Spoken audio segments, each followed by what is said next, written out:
Stadium Heads, Big 12 Stadiums episode on the Sports Gambling Podcast Network is brought to you by Underdog Fantasy. You can win up to 325 times the amount of money you enter with their Pick 8.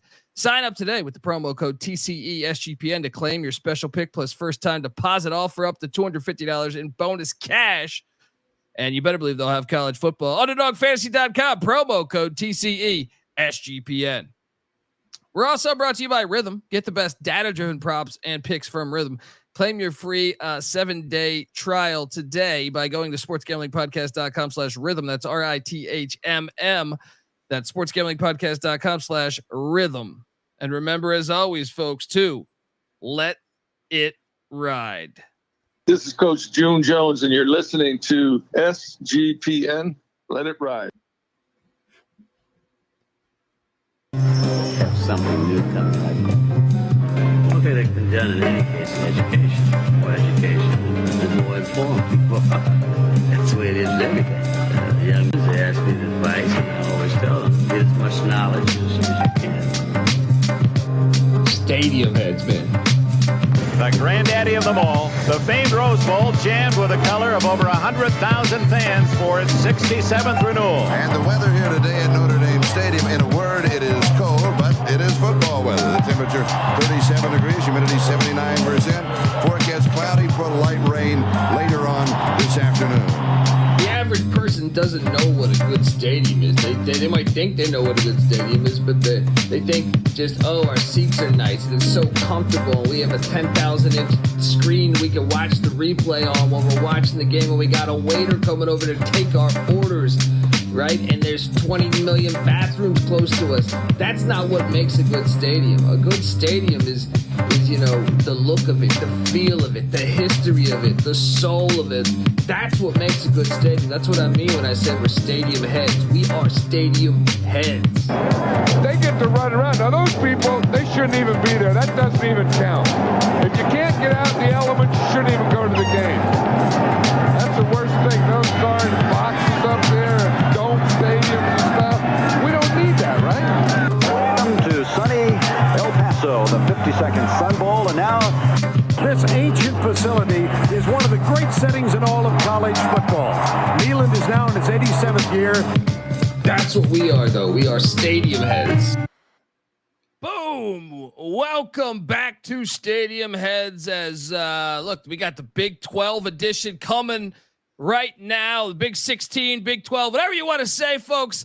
But yeah, look, I'm excited. I love doing this podcast, and I've got some great feedback, some great messages lately regarding the Stadium Heads podcast. So folks, remember, you can watch this, and I highly recommend, maybe I don't emphasize that enough, that watching the podcast, in my opinion, over on YouTube, youtube.com/at Stadium Heads SGPN is much better than listening to it. Listening to it's great too. You're going to get nuggets, but when you can see some of the photography that Michael's done here, you really will start to appreciate, I think, what we're talking about.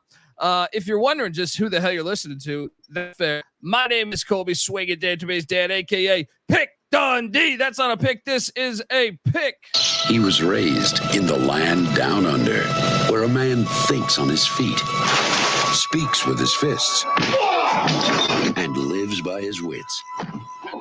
When Dundee happened, he was a superstar. Nobody knows nothing. Somebody knows.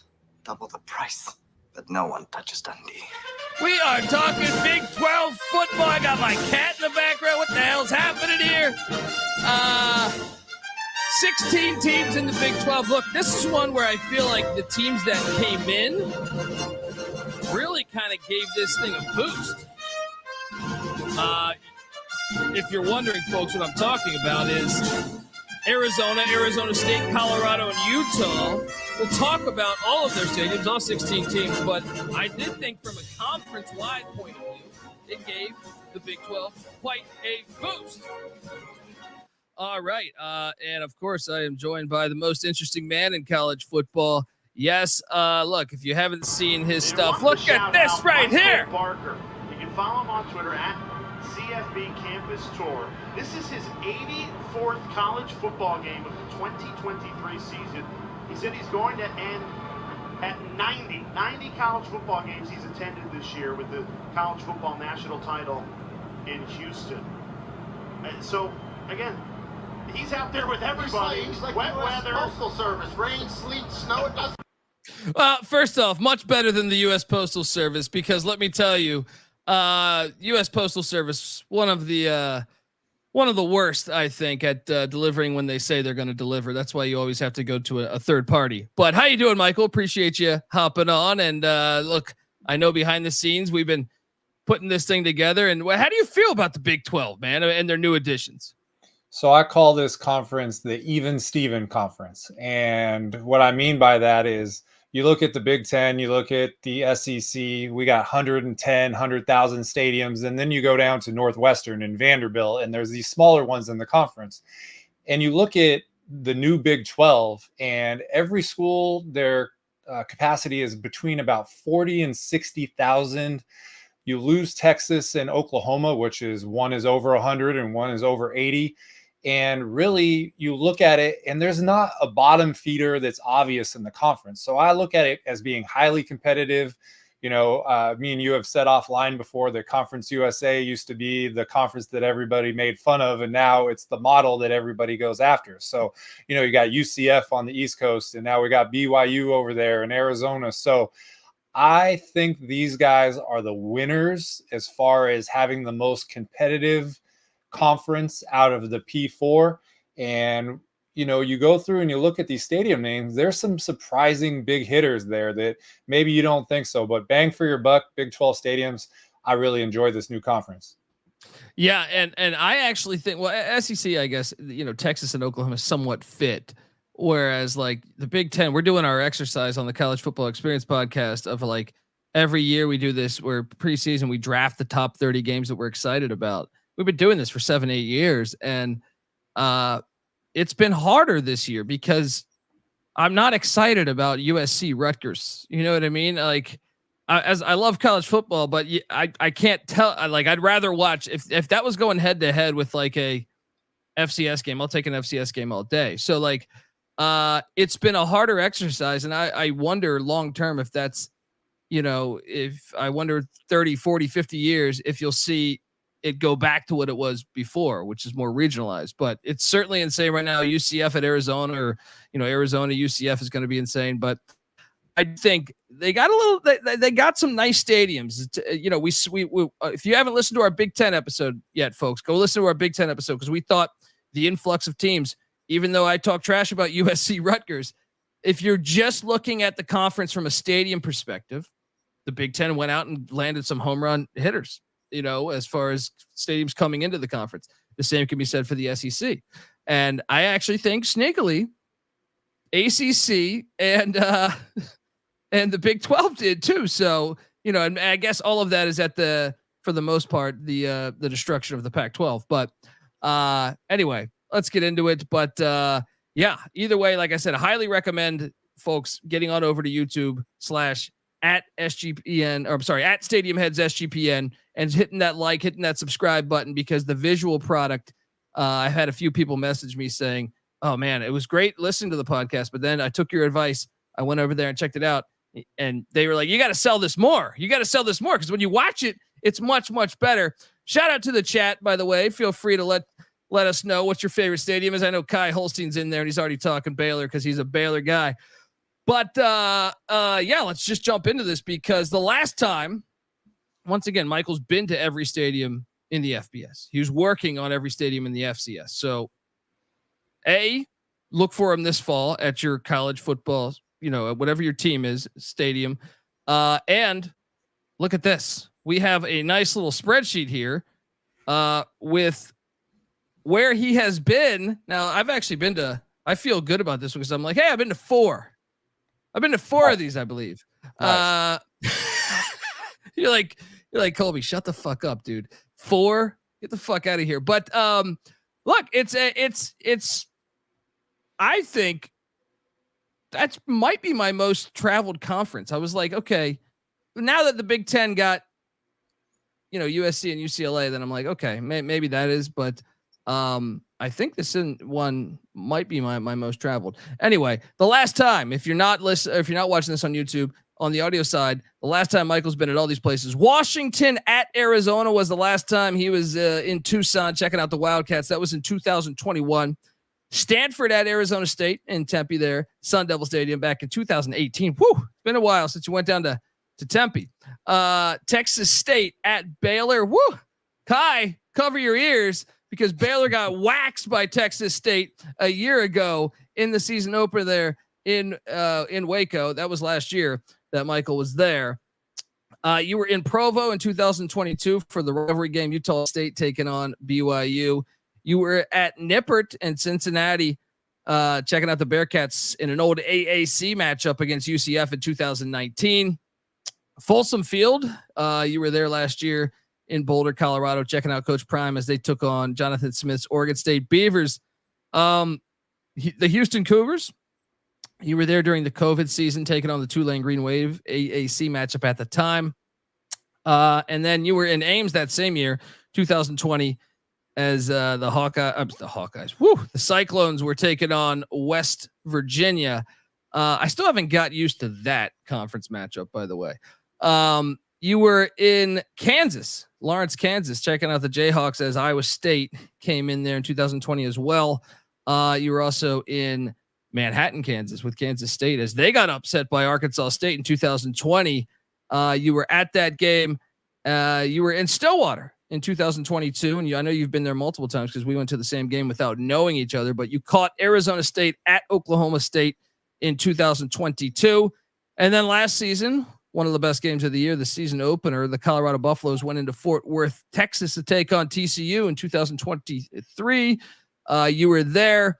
TCU Texas Tech rivalry game there. You were in Lubbock last season as well. UCF, you caught the Golden Knights take it on the Louisville Cardinals in 2022. That was a great game. I remember that. And Utah, you were in Salt Lake City 2021 as the Colorado Buffaloes and Carl Durrell. Or actually, he might have been fired by them. Might have been the interim head coach, Mike Sanford. But you were checking out the Utes destroy Colorado then. And then you were in Morgantown, West Virginia. Not sure if any couches got burnt, but in 2021 as the Baylor Bears went into Waco. Look, I can't help but notice you went to a lot of these during COVID. Yeah, so Pac-12, Big Ten, no fans. Mountain West, no fans. So it was really SEC, Big 12. That Kansas State game, that was it was interesting because Kansas State was allowing fans and Kansas was not. And they played a doubleheader. Arkansas State upset Kansas State in Manhattan. And that night, Coastal Carolina beat Kansas in Lawrence. And I actually watched the game from, I think it's Campanile, the hill above the stadium. And so it was surreal, obviously, to be watching a college football game from outside the stadium, but also the fact that they were allowing fans in Manhattan, but not in Lawrence. So, or what's another one? Iowa State. That was the season finale against West Virginia. And then Houston, I've seen Houston before in 2019 or 2018. That was part of a doubleheader. They played in the morning, and then I went to see Texas A&M play Clemson. So that was a great day. But this was the most recent weeknight game. So, when we did the Big Ten last week, I went to 8 of the schools in 2023. Last year, you can see about 4 or 5. So this year, there's a priority on the Big 12. Arizona State has a Friday night game. Kansas State week 3 has a Friday night game. I want to see, I know Cincinnati is playing week 2 at noon. I'd love to double that up with something. So all the ones that do not say 2021 or newer, that's where I'm trying to get this fall. I was just about to ask that question. And I was going to say, now, is that because of a Friday night or is that because you haven't been there in a while? You want to go check them out again? Well, I'm OCD. So, the whole show is my photos, and the photos from 2018 at Arizona State or the photos from Houston in 2020, they're not as good as the photos now. And so I want to go back there just because I want a recent visit. I mean, you mentioned Cincinnati, UCF, they were G5 schools when I was back then. And Nippert is one of the most historic, oldest stadiums we have in the country. So I want to get back out there. Kansas State, we're going to talk about the renovation that was done there. It's amazing. So I have this great photo at Bill Snyder Stadium, and it's 20% capacity. So getting back, engaging new fans on Twitter. It's there's 262 Division I schools, and there's only 13 or 14 Saturdays in college football. So if you go to one school per Saturday, that means you only could go one every 20 years. So some of these are 4 or 5 years, which the way I do it is a long time. But to me, like, some people didn't even know that I was on Twitter in 2018, 2019. So we want to get back and redo those. And then, as I've said on previous episodes, anytime a power team is playing on a weeknight, you got to go there. So I'm trying to get to as many as these that are not recent as I can this fall. Yeah. Folks, so look at that. You see that schedule. You see what this guy does. He's been to every single FBS stadium and most of the FCS. And he was mentioning Twitter. Give him a follow on Twitter at CFB Campus Tour. Tell him to come to your town, your stadium. All right. Let him know. Let's jump into this because we go right into a couple of the new additions right from the start. We got the Arizona Wildcats. I got David Matola in the chat, who's already been talking shit about Arizona State. You can clearly tell he's a Wildcat. Arizona Stadium, they host bowl games. I think they're getting Snoop Dogg's bowl game this year. Tucson, Arizona. It is 95 years old. It seats 50,782 people last I checked. And this is an interesting one because obviously the history here. Now, let me ask you this. Is this shot right here from the COVID game, or is this just when they were terrible under Sumlin? So this was 2021 Thursday or Friday night, early November, Arizona Wildcats. So not COVID, the year after that. Yeah.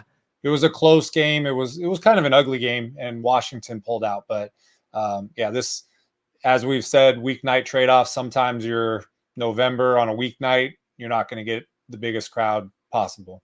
Well, also, they were terrible the year before. They had lost to Arizona State 70-7 or something. I know David's going to 1 star us for me bringing that up, but I know that this is Jed Fish's first year then, where I think they won 2 games. They lost to an FCS. So it makes sense that fan interest would be pretty low right here, especially at this point in the season. So, and shout out to David in the chat, goes, I'm the drunk guy in the bottom left-hand corner. There you go. I see you there.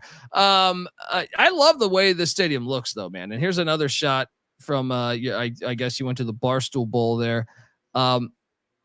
There's something about mountain football. Now I know Tucson is not in the mountains essentially, but you got mountains in the shot. To me, that's half the battle right there.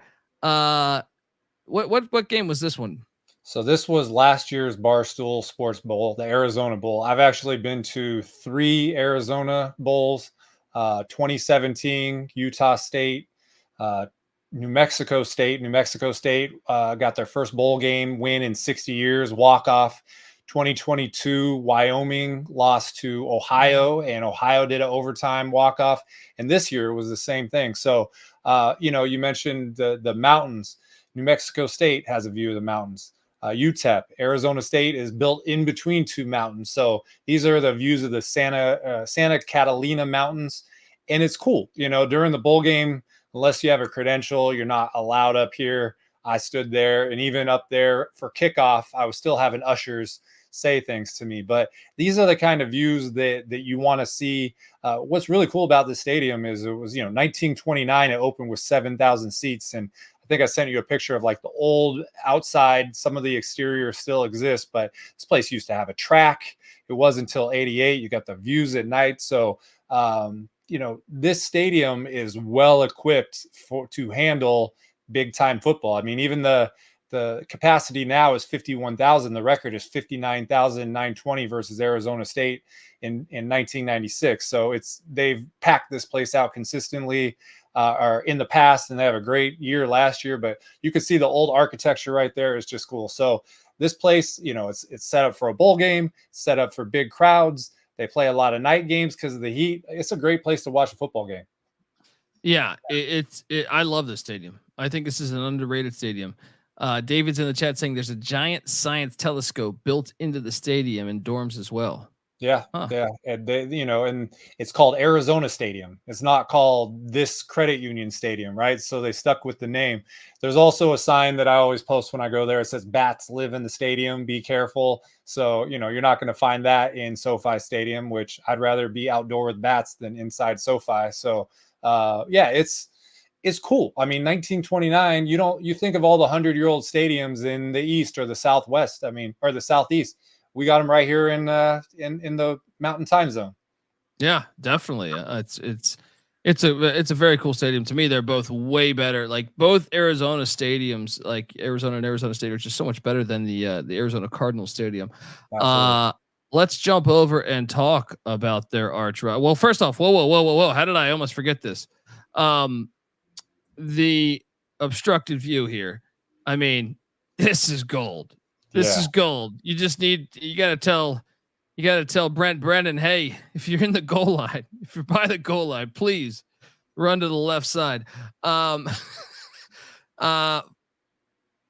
mean, this has got to be because of what at 7,000, they somehow redo this, but this looks like it's been there for a minute like this, man. It's been there for a long time. And if you go to the kind of the seat view of me, you can see that they're just 2-seat bleacher seats. And, I always roam the stadium. This is from, I think, 2022. It went really viral on there. We assign percentages. It's about 4% visibility of the stadium. Last year at the Arizona Bowl, I just did about a 45-second video, and it was the obstructed view experience. And I just held the camera still. The band was right there. You can look at the scoreboard on the left, but, standard obstructed view rules. There's a seat number on it. I've been told they're for sale. If there's attendance is plentiful, then you don't need to sit there, but there's got to be times where you do. So this is now actually a tourist attraction at Arizona Stadium in the calendar too. Yeah. And David just cracking me up here when I brought up that 70-7 loss in the Sumlin era. Those seats are very helpful during the Sumlin era. You get a couple drinks, you go sit up there, you're good, right? See no evil, right? You can't see it. So yeah, beautiful. Unbelievable. But yes, now let me jump over to their arch rivals. My apologies on that. This is Sun Devil Stadium. I'm not putting that bullshit that they're throwing up there. They're trying to call the stadium something different right now. No, not on this show. It's Sun Devil Stadium, Tempe, Arizona, 66 years old, seats 53,600 people. I've been to the stadium, and I watched Chip Kelly's Oregon Ducks. It was an awesome I had a great time tailgating, catching the game, but Chip Kelly and them dropped like 60 on Arizona State. This thing was over very fast in this game. But when Chip Kelly really had it rolling at Oregon, but I really enjoyed this stadium. And one of the things I love, and I know you were at a night game here, but one of the things I love is there's like a hike you can do up a mountain that's right next to the stadium too. And I remember as a kid watching, we talked about in our first episode how we were NFL fans, and it kind of, spawned out into college football. The Arizona Cardinals used to play here, and they were in the NFC East with the Redskins, and they would come play at the stadium, and it was hilarious because you'd see a bunch of fans up in the mountains watching the game, no ticket or anything, almost like in Berkeley where you sit at Tightwad Hill. So I have a real appreciation for the stadium. Tell me, what game were you at, and then what is this photo here? So I was at 2018 weeknight game against Stanford. Ugly game. It was Stanford pulled it out, and like I said, I think October 11th they have a game on a weeknight that I'm going to go to. That's a tough one. I think it's Virginia Tech, and then I got to get back to Arizona on a Friday. So it's a travel logistics. I think it's Tuesday, New Mexico State, Wednesday, UTEP, Thursday, Virginia Tech, Friday, Arizona State. So zigzagging back and forth. I don't get. Sorry, Lou Holtz just couldn't believe that schedule right there. Lou's got to get up on it because we're going to shock him every week. That's what we're going to do. The daytime photos last year, I went to the Arizona Bowl. That morning, I reached out to Coach Dillingham and asked him if I could, showcase the stadium. And I got a tour, which was great. And The stadium even changed since the 2018 one that I went there. But, we during the ACC episode, we talked about having some trigger stadiums that trigger stadium heads. This is one. This place hosted Super Bowls. It's the last stadium to host a national championship in 2003. At its peak, it had 74,000 seats. The 1999 Fiesta Bowl, which was the national championship, they actually squeezed 80,000 people in there. It hosted the Fiesta Bowl from 1971 to 2006. The Cardinals came from St. Louis to play in the stadium 1998 or 88 to 2005. It's been reduced because of the lack of tenants that are there, mostly the Arizona Cardinals. But this is the classic outdoor national championship Super Bowl stadium. You start in the daytime, it goes to dusk, it comes to night, and it's such a contrast between that stupid toaster in Glendale. It's no comparison. So, they've modified it. They got it down to 54,000, which is in line with what we said the other stadiums here. But this place, we talked about who could host a national championship. It's a little small now, but this place has seen it all. And it's a shame how the corporate dollar in some suburb outside of Tempe won out over this beautiful stadium. Yeah, please bring the Fiesta Bowl back here, folks. Yes. If you're listening to this, like, Fiesta Bowl deserves to be here. I hate that game. I went to a Fiesta Bowl in the toaster oven, and it was a very boring I went last experience. year, Liberty in Oregon at like noon, and it was a freaking funeral there. There was nobody there. So, Yeah. But I'm excited to get back there. First time since 2018. You saw the photos in the daylight. The stadium looks great, and I want to get these shots with a full crowd, hopefully. Yeah, and I think you can see right there, folks, if you're wondering that hill, you can kind of see it back there behind the scoreboard that I was referring to. This stadium's awesome. And they got the Pat Tillman statue. I mean, come on. How great is that? And yeah, I love the history. Like, to me, like, knowing, and I know David's in there, he's an Arizona fan, he's bitter about that, but the history of how many great players have played in this stadium, how many big games, that just talks to me. So love this stadium, and I hope at some point they could host a college football playoff game at least. And the big games in California and the West for, it's always Miami and New Orleans and all these places. It was San Diego, who now there's no more Qualcomm. It was Sun Devil Stadium, and now it's they're not doing it here. And it's the Rose Bowl. I mean, those were the ones that we have. So a lot of what we talked about, the childhood, like best big game venues, 2 out of 3 of them don't exist anymore. So this one, I hope it gets the proper amount of appreciation and love in the future. 100%. Folks, look, before we get to the next team, which I believe is the Baylor Bears, I want to tell you people out there that you are listening to Stadium Heads podcast, part of the Sports Gambling Podcast Network. Make sure to check out our new daily podcast dedicated to giving out underdog picks. It's called the Daily Dog. New 10-minute episode dropping every single 5 days a week, Monday through Friday. The Daily Dog, wherever you get your podcast, check it out. Also, the Circa in Las Vegas, Circa announced that they're giving away $16 million in guaranteed prizes for Circa Survivor and Circa Million. Sign up in Vegas and play from anywhere with footballcontestproxy.com, promo code SGP. Once again, to get $50 off, that's footballcontestproxy.com, promo code SGP. All right, we are back, and now we are going to jump over. I see Mike Toussaint. He's hiked that mountain. Yeah, it's a great stadium. I know Mike had been in the chat, I think, last week talking about how he really loves Sun Devil Stadium. It's one of his favorite stadiums, and it is a great stadium. I highly recommend to anyone out there. And the fact you can do, Michael always brings up 2 for 1. Arizona and Arizona State are not that far away from each other, so you can actually pull that off. Or even Northern Arizona, I don't think is even like it's achievable within, I think 2 or 3 hours. So have you ever done the 2 for 1 there in Arizona? I've not, just because I've tried to do an FCS and FBS on the same day, but we're going to talk about Baylor right now. And last year I did a 2 for 1 Baylor and TCU at the same time. So very possible. I think it's about 1 hour and 40 minutes. It's a real easy drive. Definitely doable. Yes, and next up we go to Baylor, as he alluded to, McLane Stadium, Waco, Texas. It's only 10 years old. What? Hey, this is an example. Sometimes I think people think that we just like the old stadiums. Not true. Not true. We just like stadiums done right. And the older ones seem to have a little more style than the current day ones, but not when it comes to this one. 10 years old.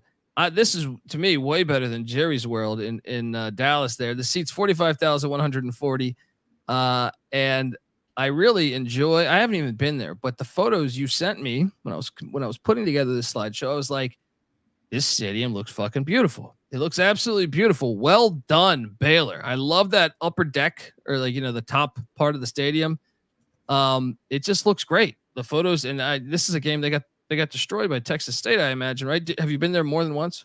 Yeah, I was also there, I want to say 2019 season opener against UTSA. They beat them like 63-10, destroyed them. But, when we did the Big Ten episode, I said that Purdue Ross-Ade was the most photogenic stadium of the year.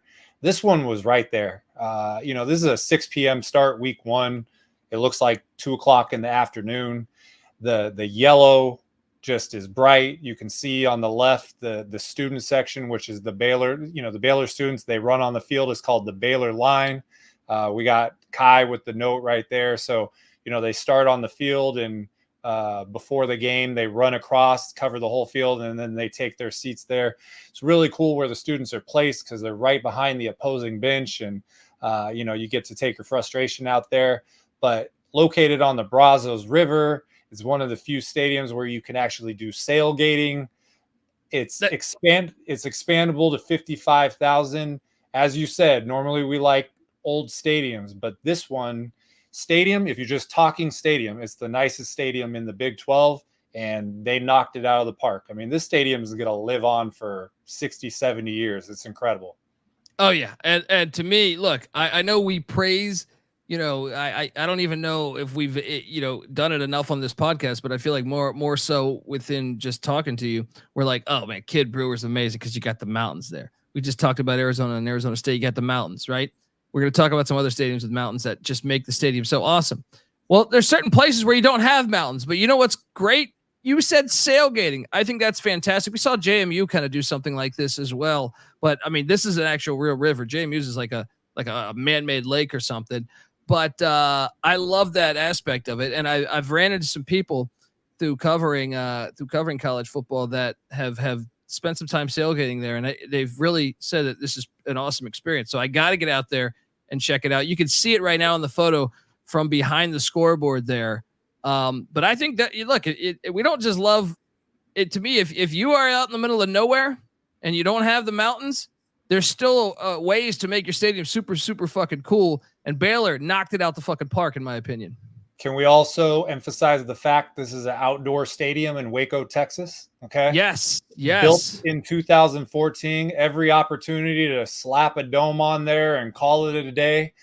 There is a little bit of a cover over the outside or the upper level, but it doesn't look like, Wembley, whatever, MLS stadium. Hard Rock Stadium or something. Yeah. So you got to give them props because you mentioned it when we talked about Syracuse, that their record is worse now that they're not playing in the elements. Well, who wants to go to Waco, Texas and play in 100 degrees? Not the opponent, but if you can harness that and embrace that and build a great home like this right on the river, you have a great home field advantage. And we know Baylor, since this stadium is open, has had some great things, I think they won the Cotton Bowl, won the Big 12. So almost made the playoff. If it had been 12 team playoff 2 years ago or 3 years ago, they would have made it.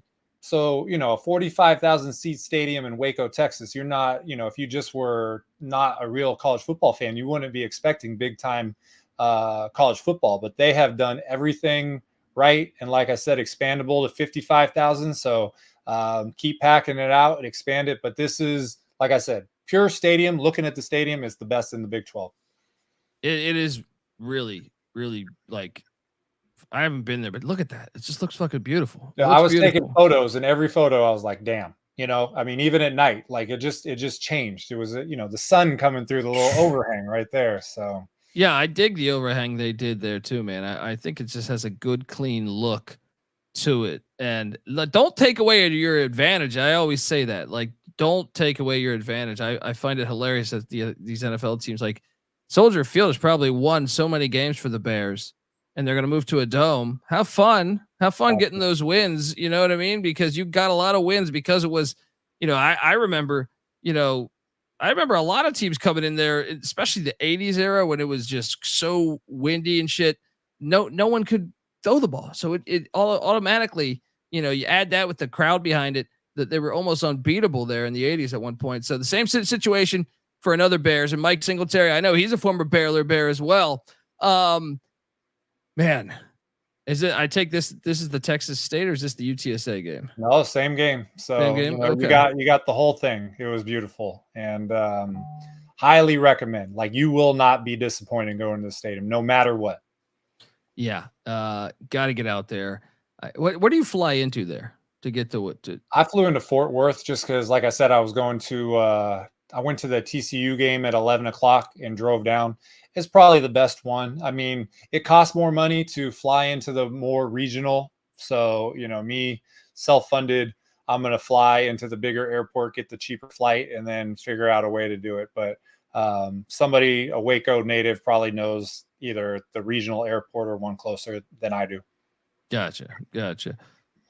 Next, let's go to Lavell Edwards Stadium, Provo, Utah. 60 years old. 63,470 is the capacity. Mike, you sent me these photos. Yep.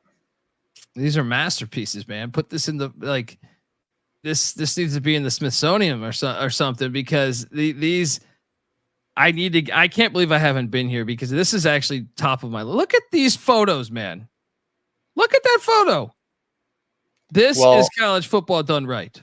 And we've talked about, I've said, you wonder why people built stadiums where they did back in the day. Like, you don't have to ask that question here. I mean, look, why mountain, hike the Y. We talked about hiking Arizona, hike the Y. You can do the same thing. But Utah is such an underrated football state. You got Utah and BYU and Utah State, and Weber State is really good in the FCS, and they're all separated by about 3.5-4 hours right down the same highway.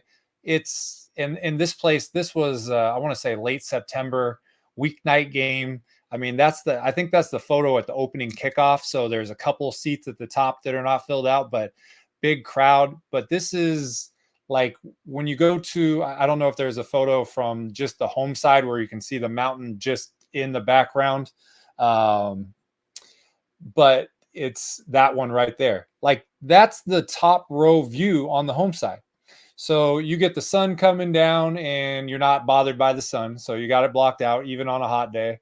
And you get to have that. It's like a painting, really, in what it is. And I've been there in the winter when it's snowing and it looks awesome. But it's a special stadium. And now with the exit of Oklahoma and Texas, it's the largest stadium in the Big 12 as well. Dude, we got to get BYU to the playoffs. I want them hosting a playoff game in this, because this is just like I said, it almost seems fake. It almost seems like AI created this or something. You know what I mean? Like, you're like, what the fuck is this? This is just an absolutely beautiful stadium. I got to get there, man. The fans are cool too. They have what they call ice cream diplomacy, where at the end of the first quarter, they're serving it up to road fans. They got the Cougar tail, which is like a foot-long donut, which is, people want to, I think it's like $12 or $13, but they're buying them and taking them home. They got the BYU Cougar statue outside. It's a big photo spot. But this is, a national championship team, 1984. We don't have that many west of Texas over here. So championship history, Steve Young, Ty Detmer, Jim McMahon, Hall of Fame quarterbacks. Zach Wilson, top 3 picks. So even recently, who would not want to play here? Who would not want to play here? And this new day and age too, where we're moving into this thing with NIL, BYU. Yep. I know a lot of people say Stanford, and I saw some news regarding Stanford trying to throw some money into their athletics earlier today. if Stanford ever wants to, or BYU could certainly be a juggernaut with the amount of money behind this university. So watch out, world. And yeah, I mean, this photo looks fake, dude. It's so beautiful. It looks fake. It looks like you took like the background from like fucking like Lord of the Rings and put it behind a football stadium. It's so amazing. It's amazing. And, you know, BYU is a big winner of realignment, because not only did they go from being an independent, which is purgatory unless you're Notre Dame, but now they're in a winnable conference. And, you know, Utah came with them. And so now we're going to have the Holy War every year. So everything about, you know, unfortunate Pac-12 obviously dissolved, but there are some big winners, and BYU is one of them. And the tradition, the winning history, the environment, the money, the exposure. I know they have October 19th. They have a Friday night game against Oklahoma State that I'm very much considering. I was going to go to the spring game, but they were redoing the field, so they did it at a local high school.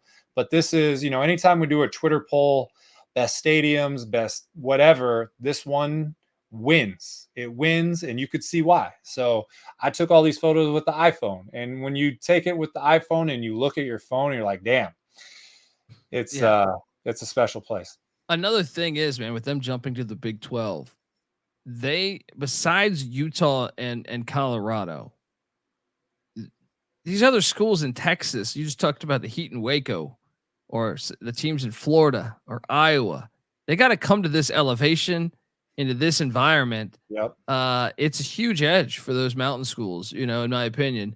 So that's another reason you don't put a dome on it, folks, but let this stadium. I mean, I'm telling you, you sent me the photos and I was just like, I paused on this for like 20 minutes. Like my wife's asking me, what are you staring at? I was like, look at how fucking gorgeous that is. I need to put that as the background on my computer. Yeah, and you know, you go there, there's a little snow there. That was a different visit. You know, you mentioned getting a playoff game there. I mean, the playoff first round is December 20th and December 21st. Think of December 20th, Provo, Utah, bringing in, let's say LSU is coming in. Okay. They don't want to play here. Yeah. They don't want to play here. Yeah. So, I would pay a big amount of money to see that game here in December. So let's go BYU. Selfish college football fans want you to have a big year. Hell yeah, man. Hell yeah. Let's go. Stadium heads all became BYU fans, I think. Yeah. Moving along, we go to one of the, I think this is the oldest in the Big 12, right? Nippert Stadium, Cincinnati, Ohio.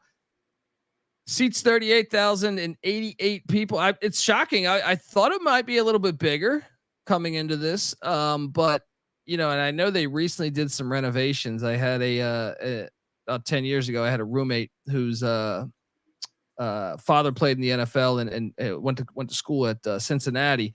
So he was telling me about, you know, the money they were throwing in to do renovations to this thing.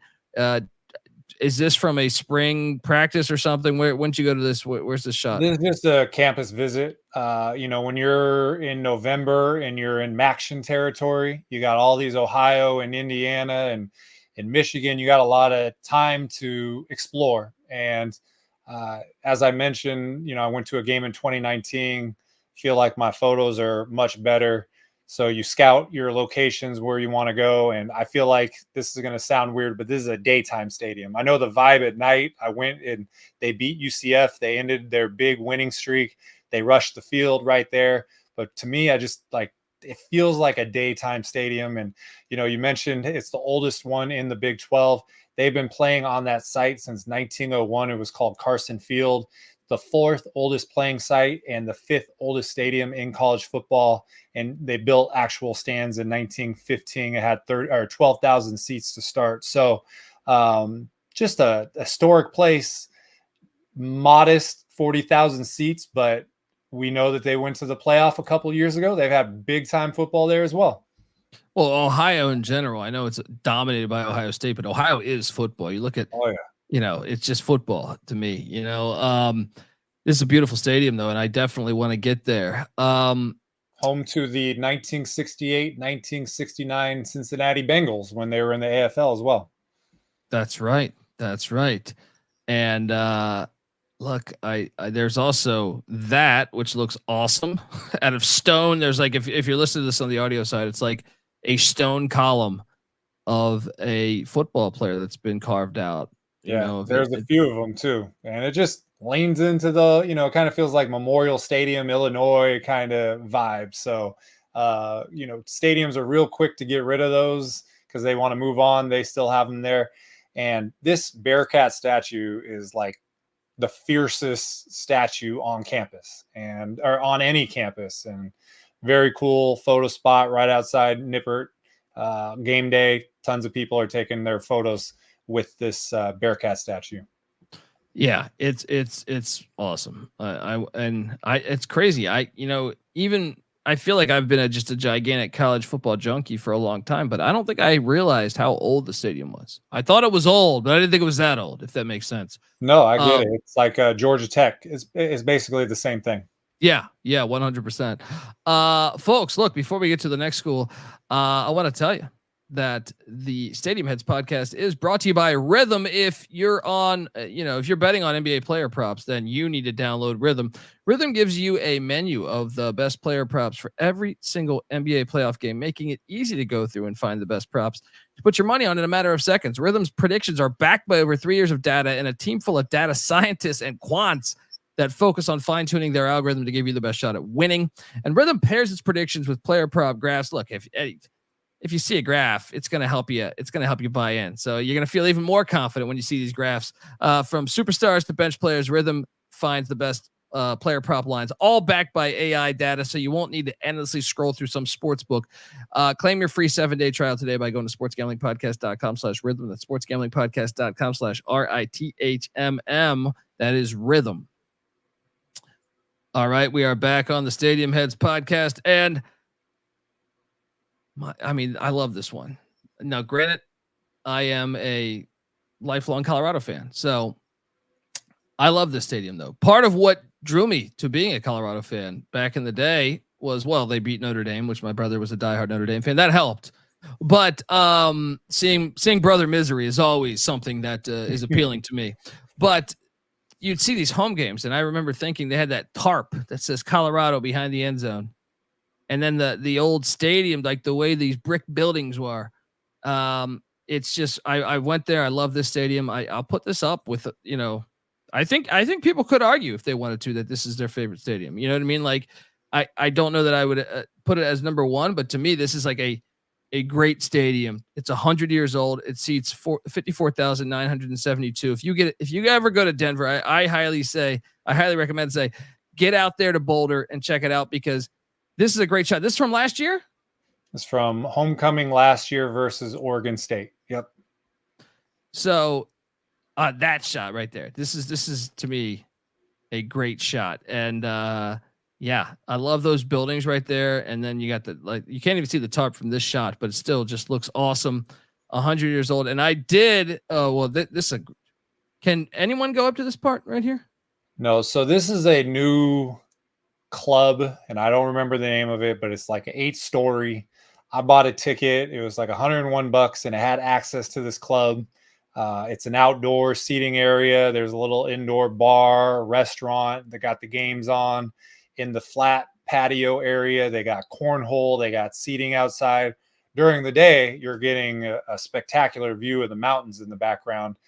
This was the second game. I went to Idaho versus Northern Colorado in Greeley at 1, and this was 8 p.m. versus Oregon State. So when I walked into the stadium at 6 p.m., 2 hours before, you could see the light, and there was a few photos that I took. But once the sun went down, you got all darkness. But still, backing up on what you said as far as how much you love the stadium, this is one where you walk in and it makes you feel a certain way. And this is boots on the ground. You see things on TV, but when you walk in there, it grabs you. It captures the imagination. You talked about the old buildings, right? That used to be the home side, and then they built the new press box on the other side. There's a thing, it's called the Batch Field House, which is the old basketball arena, and now they turned it into, during game days, a concession area. It's a field house. It's heated. You can go in there. That's the club outdoors. I mean, Who else has that? 8-story outdoor club. So this stadium is 100 years old, but it's really morphed the old and the new very well together. And just like BYU, it's in the shadow of the Rockies. It's an incredible location. It's need to be seen in person. I was about to say, this would be my one knock, and I know you couldn't help this because you went to a night game, is that there's mountains much like BYU in the daytime that you can't see in this shot because of it being nighttime. But to me, I love the fact, and BYU Stadium's incredible too. But when I think of so many great Colorado players played there, whether it was Cordell Stewart, whether it was Byron the Whizzer White back in the day, or Cliff Branch of the Raiders, who's in the Pro Football Hall of Fame. But that it just is a cool feel to it. And I will say, I put 2 photos that were not yours on here, and they have that statue, which is Ralphie. Obviously, they have a great pregame tradition where Ralphie comes running out, and about 5 people are just holding on for dear life as Ralphie, a 1,000-pound buffalo, just runs around the whole field. And also this one, and one of these ones recently, when Bill Walton, rest in peace to the great Bill Walton, when he passed away, it was kind of going viral on Twitter of him riding a buffalo. I was trying to figure out which one it was, but I think it might be that one. To be honest, there's another one, which, I have photos of these, but there's another Ralphie statue that's right in front of. So this is the one where they're running, but there's another one that on game day, they play USC. They put a little black sash on it that says beat USC. So that I don't know which one it is, but I've been to 3 games in Colorado. And the first 2, they didn't run Ralphie because of field conditions and also being older. And so they put the mascot Chip out there, and they put a little saddle out there, and you never seen a stadium boo like hell more than that. It was hilarious. So last year was the first time I got to see Ralphie, but Ralphie is a huge, I talk about the start of my tour. The very first stadium I ever visited was 2017, Folsom Field. Had a student take a photo with me in front of the Ralphie statue, drove an hour and 10 minutes north to Fort Collins, found a Ram statue, and we're off and running, all organic. So this is the place that inspired me to travel for college football. Yeah, you go there, and I just had a fan of our tag us in something. He couldn't get in, but just because he randomly showed up there, but he was saying how great it looked from the outside as well. If you get a chance, get up there. I think you won't be disappointed. I know it's crazy right now with Coach Prime and the anticipation, and some love him, some hate him, but that's it. I don't care who the hell's coaching. That stadium's beautiful. All right. So hop on over there and check that out. Next we go to Houston, and I will not call it the name that it is named. It is Houston Stadium in my mind. All right. It is Houston Stadium. And, do you know what TDECU stands for? No, but, please enlighten me. Texas Dow Employees Credit Union Stadium. I mean, it just rolls off the tongue. Whoever told credit unions that sponsoring a college football stadium was a good idea, it's not a good idea. It's not a good. We can't pronounce it. There's Texas, North Texas it used to be Apogee. Now it's DATQ. And I responded and I said, DATQ is a terrible name for the stadium. And the credit union accountant replied to me and they said, we do so many great things for the community and blah, blah, blah. And I said, that doesn't have anything to do with football, right? So find another thing to sponsor. Don't ruin names. So Houston Stadium sounds pretty good to me. Yes, Houston Stadium. Another one, 10 years old. This is McLane Stadium, built right at the same time. Seats 40,000. I would think that this one potentially could get bigger in the future. Houston's such a big city. And from what I understand about the university is, yes, you have some people that go there, but it's also a lot of commuter school. So like UCF, I hear that you have a lot. So you could really have a lot of potential for expansion, I think, down the road. What game is this? So this is, I went to 2 games, 2018, they beat the hell out of Arizona. And then that night I went to Texas A&M Clemson. This is 2020 weeknight game versus Tulane. The year before, I don't know if you remember that Thursday night game where Tulane scored with like 5 seconds left. That was against Houston. This was the the run it back game in Houston. So emptier. So I've been to a non-COVID game and a COVID game. I just put up the most recent one. And then last year I had a break. I think it was a Monday night and I wasn't flying back home. So I went to a basketball game and somebody left a gate open and got some really cool night shots of the stadium. In the background, you can see way in the back there, the downtown Houston skyline. So, it replaced Robertson Stadium, which they built on the same spot. 10 years old, like you said, similar timeline as McLane, just a little bit different view. Not obviously, it's not by the river, but not a distinct press box. But as you mentioned, it looks like it could be expanded in a couple places as well. I love this shot here. This shot's great. Yeah, I was in there like, sneaking through. That's what my saying is: act like you belong, and you belong. And it was just me and janitors in there at that point. And you got a cool statue of a Houston Cougar outside of the stadium. Yeah, right? So Cougar statue, and then you see they call it the exterior skin of the stadium. It's the corrugated metal and aluminum, and those panels are, I took this from Wikipedia, so it's to keep the elements out while letting natural light in. And the reason they're doing it is to give it a little bit of an artistic look. It's unique. And, if you're going to have a new stadium, put a couple flare things on it. So that's what they did. Yeah, I dig it. And I see you got to the basketball game or the basketball stadium too. Awesome. Because clearly they're amazing and they got a rich history back to the days of Drexler and Olajuwon and Cadillac Anderson. How was that, by the way? Well, it was, I mean, the arena is great. I know they recently redid it. It looks like a cool movie theater, and which is acceptable for basketball. They played, when we did the last episode, we did ACC, and I talked about getting an early non-conference matchup to be able to get into Cameron Indoor. This was the same thing. This was against Stetson, and it was a very cheap ticket, probably $12. But to get to watch the number one team in the nation in a renovated stadium on an off day, that's a traveler dream right there. Gotta love it. Next we go to Ames, Jack Trice Stadium for the University of Iowa State. 49 years old, 60 seats 61,500.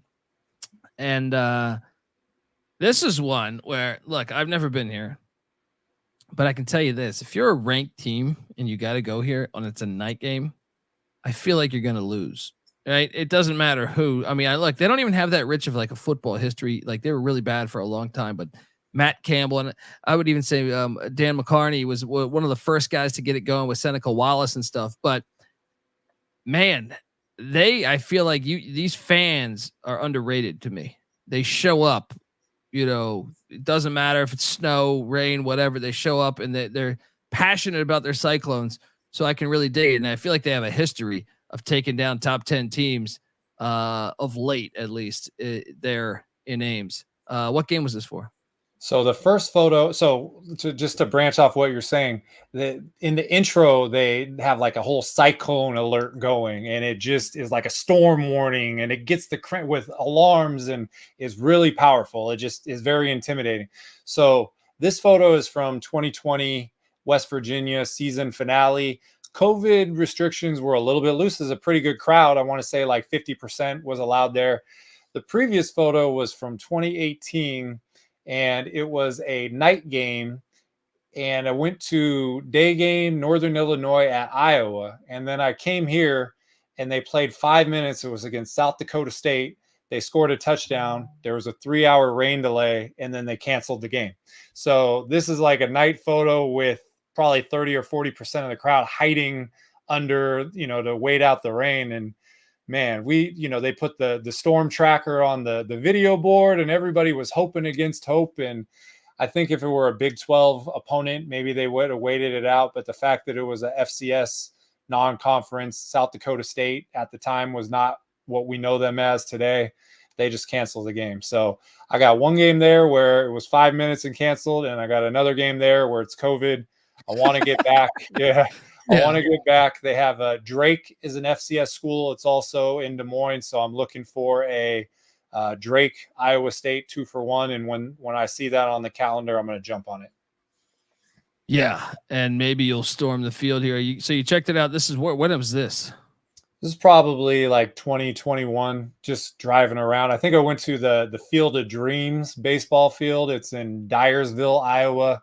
And so, like I think I've said on previous episodes, some people are eating at restaurants. Some people are going to, national parks. I'm trying to sneak into college football stadiums. Folks, the most interested man in college football, Michael Barker. Make sure you give him a follow at CFB Campus Tour on Twitter.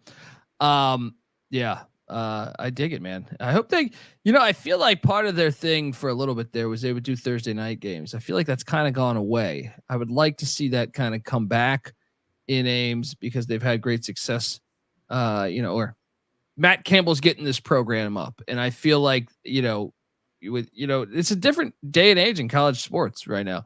Basketball programs rolling with TJ Otzelberger.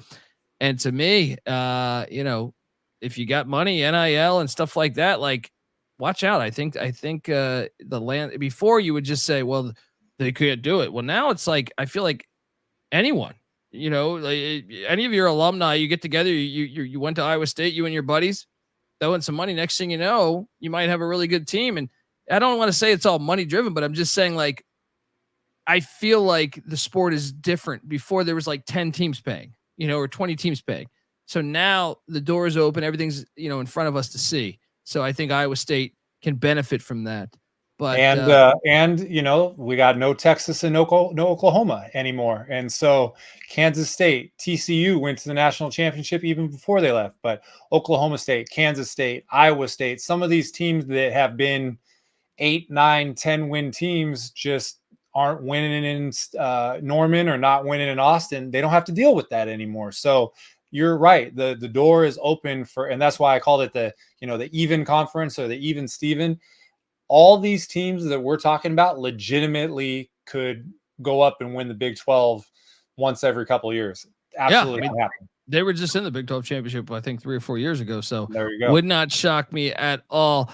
And obviously they have the Jack Trice statue, which is awesome. I know that didn't he die on the field? Was that? So he's the first African-American player in the program history. He had suffered injuries during a game, some shoulder, I think, separation. There's, they said that he was targeted a lot and during the game, and he succumbed or died as a result of his injuries a few weeks later. So there's a letter that he wrote like the night of the game. It says, "I will," and it talks about how he's, going to persevere and go through. And then, later the next day, he, like I said, largely the reports are that he was targeted because of his race, but they've done a great job of honoring him in the Iowa episode. Another Iowa school, we talked about Duke Slater, who Hall of Famer judge, had a very unique and historic career as one of the first African-American players at Iowa. Jack Trice got the stadium named after him, a great legacy, and they've done a great job of honoring him down there in Ames. Hell yeah. That's awesome, man. That is awesome. Next, let's jump over to David Booth Memorial Stadium. The Kansas Jayhawks play here, but it won't be this year because they are renovating this thing. Lawrence, Kansas, it's 103 years old. But look, I'm okay. You want to renovate it? Just don't destroy it and put up some new bullshit. You know what I mean? Like 103 years old, you got to take a season off. Maybe you should have planned it out a little bit better, but whatever. It seats 52,530. Tell me about your experiences, because first off, that I don't know that you need to redo it because that looks cool to me. Like, I like that right there. You don't need to redo that. So unfortunately, this is going to be exactly what you're talking about. This stadium is going to, so this part is probably the only part of the stadium that's going to survive. Now, I don't think that exterior is going to be like that anymore. Think Snapdragon Stadium in San Diego. That's what this place looks like. There's no press box. It's got those little finger lights that are going across, and it really does give soccer vibes. There were some issues with Memorial Stadium. There used to be a track. They put a new scoreboard in. They put it very far away. They put bleachers in between the scoreboard and the field. But this is what we love. This is in our wheelhouse. Memorial Stadium dedicated to the people who fell, the veterans in World War I. 22,000 seats, built in 1921. So, Gale Sayers, tons of, John Riggins. Yeah. So great alumni, but they have a vision. It's called the Gateway District. It's a $448 million renovation project. And they're not taking the Northwestern route, which is playing at a soccer stadium. They're playing at actual stadiums that hold fans. So, but this is going to happen quick. They're going to be opening the stadium next year. So this was on campus last year, just did a visit. The only game I've been there was 2020. They played Iowa State on a Saturday morning, and I had driven from Laramie on a Friday night game. It was a 10-hour drive and a 12-hour window, but what we see is not what we're going to get. They had the graduation there a couple weeks ago in an absolute construction zone. You can see that hill in the background behind the scoreboard. It's like Campanile Hill. So the tradition is always to walk down the hill and do the graduation there, and they held to it. Hopefully they had some nice fancy filters to filter out the construction zone in the background. So, but it does give a lot of soccer stadium vibes. I'm going to reserve judgment until next year, but as a traveler, Kansas is it's not in consideration for a visit for 2024. We'll wait for the season opener next year. And what he's talking about is we've seen the layouts of what the new stadium will look like. Obviously that doesn't look like a soccer stadium if you're watching on YouTube, but what he's referring to is the new layouts do make it look kind of like a soccer stadium, which sucks. I mean, at least they're going to stay in the same spot where the stadium's being played. But another thing that jumps out to me, and maybe, if they do butcher the look of it from the outside, which sucks, can you guys switch back to grass? Because this is another one to me. Like, I know we talked about this with Rutgers in the Big Ten. When you watch a game, it's too shiny. They use that that bullshit turf where, like, if you're watching it, and maybe they'll have different camera angles, but when you watch it, to me, it's a frustrating watch because it seems like they're playing on like a shiny fake grass surface, and it always just shows to me as like, man, what are you doing? Just go get real grass. All right, I know it's a little more expensive. You're the University of Kansas, you can figure this out. All right. I will want to throw in some positives though. Coach Leopold has been a winner coming from Buffalo. It's nice that somebody's throwing $450 million into their school. Another team that could benefit from the exit of Oklahoma and Texas. They've had years, when Mangino was there, they broke through. So there's potential. When we talked about Kansas State earlier, this was the Coastal Carolina game during COVID where you could look into the stadium and watch, but you weren't allowed. But it's it's like an eerie photo, there was actual football going on right there and we weren't allowed in the stadium. So one of the unique experiences through COVID that we've talked about a few times. Yeah. Yeah. I mean, I don't think they really needed it. I mean, they could have fixed it up within keeping that look, but you could see the gaps between, because there used to be a track there. Unless you lower the field, you're still going to be far away. You could see that stage right there. I mean, obstructed view bonanza with all those seats. The seats that are on the other side, some of them are beyond the goal line, and then you see that end zone bleacher set up. You can't see all the way. That scoreboard is behind the bleachers in the rear end zone.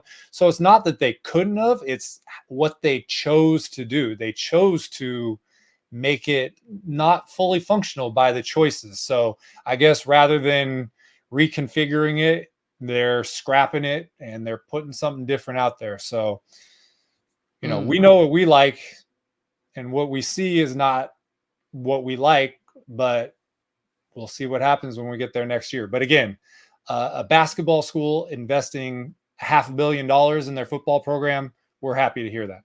And Lance Leipold can win there, man. I mean, he's already starting to do it. You got the coach. And there's some Gale Sayers stuff up. I wonder if that'll be there next year. Probably Hopefully. not. Right? I mean, hopefully they'll do something new because, I mean, Kansas Comet, like your most famous football alum, you better do something. Yeah. Love that football weather in Lawrence. So much fun. Yeah, so fucking perfect. Fucking perfect. Don't fuck that up. If you're listening, it's not too late.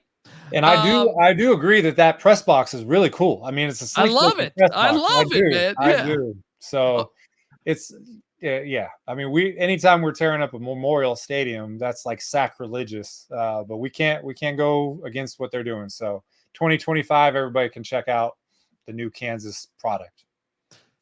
All right. Well, look, folks, if you're watching this on YouTube, stay put. If you're on the audio side, check out part 2 because we're going to dive into the rest of the Big 12 schools, starting with their rival Kansas State. But first, I see 402 people watching this. Hit that like button, hit that subscribe button. I know, those numbers are from all over. We're going to a bunch of different feeds right now. You might be watching us on the Sports Gambling Podcast Network or the College Football Experience. Well, we need you to jump on over to the Stadium Heads, platform. Cause we're brand new on YouTube, youtube.com/ at Stadium Heads SGPN. Hit that like and subscribe button. We're trying to build this thing. So, do that if you can, and, stick around there. And if you listen to this on the audio side, check out part 2 on the Stadium Heads podcast. You better start thinking about yours. All right, we are back on the Stadium Heads podcast. This is part 2. Make sure you go listen to the A side of things, where we tackled, all the Big 12 schools that a lot of them new schools, some of them old schools coming back to the Big 12, like Colorado. But you have Arizona State, Baylor, BYU Stadium, gorgeous, Cincinnati, Iowa State, Houston, all that, and the University of Kansas, all on the first side, the A side. So go check out that. Make sure you don't miss those because a lot of great stuff there. Shout out to the chat. I see them rocking along. Mike's the man. Appreciate you commenting. You can watch this show, folks. I highly recommend you watch this show. youtube.com/ at Stadium Heads SGPN. Hit that like and subscribe button. And now we're talking about to me, a stadium. This is to me what Kansas should have took notes. Because Kansas State, obviously, we know the history. Before Bill Snyder ever stepped on campus, they were one of the worst historical teams from a win percentage point of view. Bill Snyder comes in, he builds this thing up. It's now called Bill Snyder Stadium. Chris Kleiman's doing a great job with the Wildcats. I know that they're super excited about what they have ahead of them with Avery Johnson and getting Dylan Edwards to transfer in, and just they've been a great program over the past 30 years. So it's located in Manhattan, Kansas, 56 years old, seats 53,811. Tell me about your experiences to Manhattan. I'm assuming, and I'm pretty sure I know this answer already, but this was during COVID, just by, you can see the layout, right? Yeah. So this was Arkansas State went in there and upset them. This was part of a 2-for-1. I saw a second game in the, I mentioned that I went to Kansas and sat outside the stadium for the Coastal, but you hit the nail on the head as far as they could have leaned into the Kansas State model. They could have done that at Kansas. If I do a lot of progression tweets on Twitter where you show a stadium in the beginning and how it's changed, you go up until, early 2000s, this, it had the old AstroTurf and it doesn't have this press box, and it just looks like what you would imagine a stadium in Kansas would look like. And from 2013 to 2015, they did a major renovation. They did the whole exterior, or a lot of the exterior, in limestone decorative towers. They had the stadium that they played in previously is called World War Stadium, so they modeled it a little bit after that. This was a time where I just made a campus visit and went into the stadium. But this place has been a great home field advantage ever since Coach Snyder was there. Their history through 2022, 169, 51-1. So winning 77% of their ball games. They've had some great years, and just the remarkable change in the stadium without demolishing it, without starting over is great. And like I said, week 3, they have a Friday night game. It's against either Arizona or Arizona State, and I'm absolutely at that game. Yeah, and first off, on YouTube, if you can watch this, you'll see they have a cool Wildcat statue there. And that's World War I stadium. So this is their old stadium, which right there. So it's a couple miles from Bill Snyder Family Stadium, but there's soccer. There's an old scoreboard there. I mean, that's where they used to play back in the day, and that's peak. Gives you the Ivy League vibe. So every way they've done it, they've really invested very well in their football stadiums. Now, the one thing I'll say that I don't have this in front of me, but they did a great job on the intro. Like if you were to Google image Kansas State, Bill Snyder Football Stadium, the beginning of the stadium, like it almost looks like the LA Coliseum or Soldier Field in the 80s. They've done a great job really giving it personality. And I feel like in a way we almost don't have the right photo in that regard, but love what they have done and the fact that they've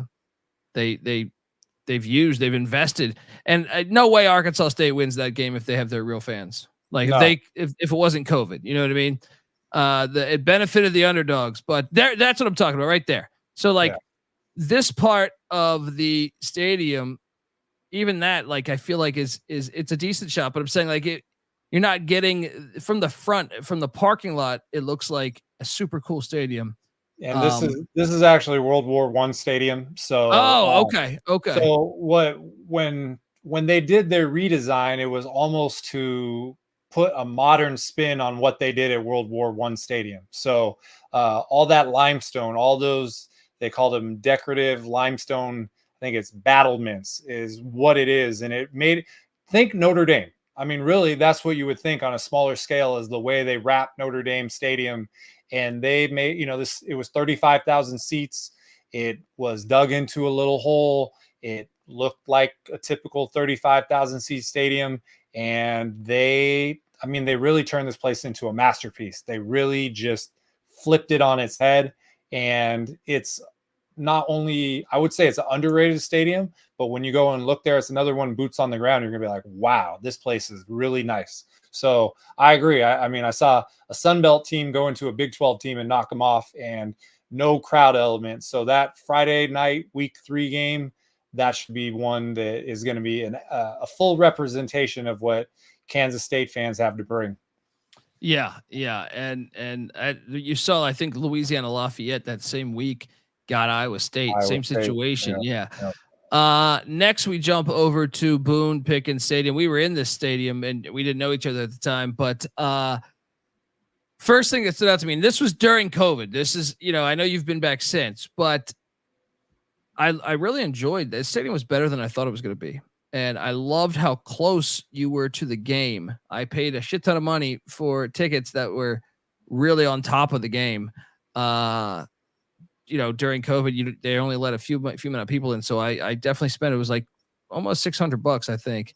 But Boone Pickens Stadium, Stillwater, Oklahoma, it's 104 years old, seats 53,885. They do college football right, in my opinion here. And I didn't even get to see it at full capacity, and I thought they did it right. So look at these photos here, man. This is, tell me about which game. So you were at the game I was at. How many times have you been here in general? So I've been to 2 games there. Pretty much all these photos. So the one we went to was 2020 Iowa State. What was it, West Virginia, I think, and they won that. Chuba Hubbard or Howard, or he ran for the game-winning touchdown. This was 2022 against Arizona State. I went to an 11 a.m. game, South Carolina at Arkansas, and it was about a 2:20 drive to the night game. And this is, before daylight savings time, so you're still going to get some lights out versus Arizona State. But, the striping with the orange and the white and the black and the sellout and the contrast between that COVID crowd and what they had here. I think they retired or they put Thurman Thomas's number on the wall of fame during this game. But this was, so you mentioned the BYU photos. The BYU photos are amazing because of the background. There's just something about this setting and the striping and the flag at half staff and the orange, and every photo I took this night was just lit, every single one. So I agree with you. This is, Boone Pickens invested over his life $165 million into Oklahoma State. The stadium started out as Lewis Field until 2002. It had 8,000 seats in the beginning. It got up to 60,000, and now it's at 54,000. So, an 8,000 seat stadium built in 1920, and this is what it looks like 100 years later. It's amazing. And I love that because, like I said, the history side of it. Look, I like the new stadiums too, but one thing Baylor doesn't have is you can't say, "Hey, Mike Singletary played on that field." You got the history. So many greats that played at Oklahoma State. Obviously, you just mentioned Thurman Thomas and Barry Sanders and stuff, but they have a rich history. Dexter Manley. Yeah, you just have guys that and I love how close it is to the field. Talk about a home edge. You go to this game, and what's ironic is I feel like Oregon State kind of did the same thing. Mm-hmm. Both are OSU and both are orange and black, but I love how they're right on top of you, essentially at the stadium there. It's like, to me, you really can't get that experience in an NFL stadium, to me. Like, no, and that's why they invested so much money to make it like this. And that video screen right there at the end, that thing is gigantic. If you sit in the opposite end zone and you look across the field, I mean, that thing is taken up. And so when they're blaring music there, it's really just overtaking. It's a whole entire bowl. So, you mentioned Oregon State. Oregon State's about 35,000. So this is 20,000 more. So get that intimate feeling like you do at Reser Stadium, but tack on 20,000 more fans. Yeah, I mean, fantastic stuff. Barry Sanders, Thurman Thomas up there. I just love that. I think it's underrated nationally. People, when you talk great stadiums, they don't mention that stadium as much. Let's jump over to the likes of Amon G Carter Stadium, Fort Worth, Texas, TCU Stadium, 94 years old, seats 47,000. And once again, kudos for the, I remember for a little bit there, I'm an East Carolina fan. They were in the Conference USA. TCU for a little while was in the Conference USA, and the stadium didn't always look this great. So shout out to the athletic directors there. I know Chris Del Conte was previously the athletic director. Jeremiah Donati's been doing a great job with this. But this place, first off, I love the far end zone there, where it almost looks like a 1920s baseball stadium there. It's this place has got style, man, and they've done a great job making it so much more relevant. Tell me about your travels there. Yeah, so this place was basically rebuilt between 2010 and 2012. So if you're talking about TCU in the Conference USA, that's prior to that, and it was a $164 million rebuild. That expansion in the end zone you're talking about, that was in 2019, $118 million.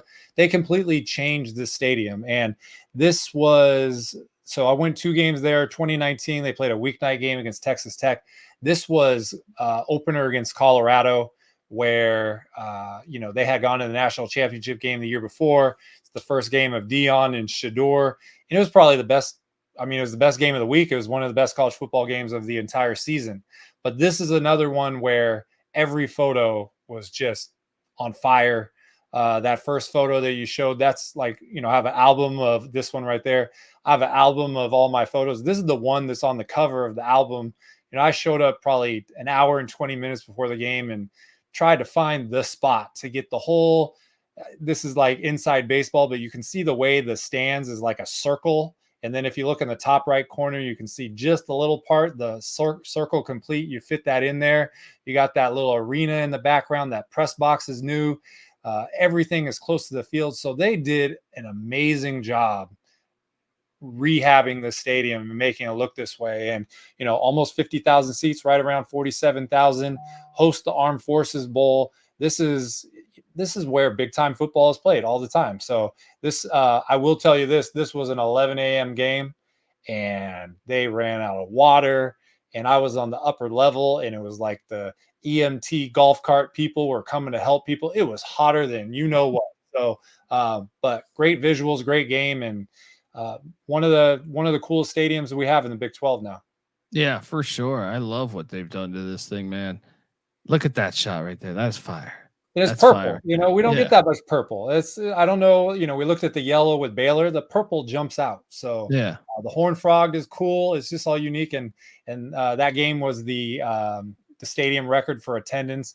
You could look right there. It says 12 minutes in the fourth quarter, and TCU has 456 yards, and Colorado has 405. So talking about almost 900 yards of offense, and it's not even the fourth quarter to play. So that game was wild. Oh, unbelievable game right there. Folks, I want to tell you that the Stadium Heads podcast is brought to you by Underdog Fantasy. Pick 8 is now live for the NBA Finals. Create entries with up to 8 picks, and Underdog will automatically double flex entries. So you can you can essentially miss up to 2 picks and still win your entry with more picks to make and extra ways to win. The excitement is higher than ever, and the best part is you can win up to 325 times the amount of money you enter. Yes, you can now use specials and boost on all flexed entries. Don't miss your chance to try it out before it's gone. What are you doing, folks? Sign up, and when you do, sign up with the promo code TCESGPN. Yes, they do have college football, but the promo code TCESGPN to claim your special pick and first time deposit, all for up to $250 in bonus cash. UnderdogFantasy.com, promo code TCESGPN. All right, we're back on the Stadium Heads Big 12 edition, part 2. If you're listening to this on the audio side, the Texas Tech Red Raiders. You see what I did here? I'm not doing it. It is Jones Stadium, and it's in Lubbock, Texas. It's 77 years old. Seats 56,200, and my friend, dearly departed Mike Leach, definitely had some big moments here, and I know he was bitter at the school, but it seems like the school has and his family have. It's a shame because it's after the fact, but because it would have been nice to see Coach Leach go back there after the situation that occurred and the way things went down. But, I can't help but look at this and see, it looks like the stadium is under construction, right? Yeah. So they're doing a south end zone project, and they are in the midst of, it's almost done. You look at it, it looks awesome. They put the double T scoreboard that was always a staple of the stadium is back.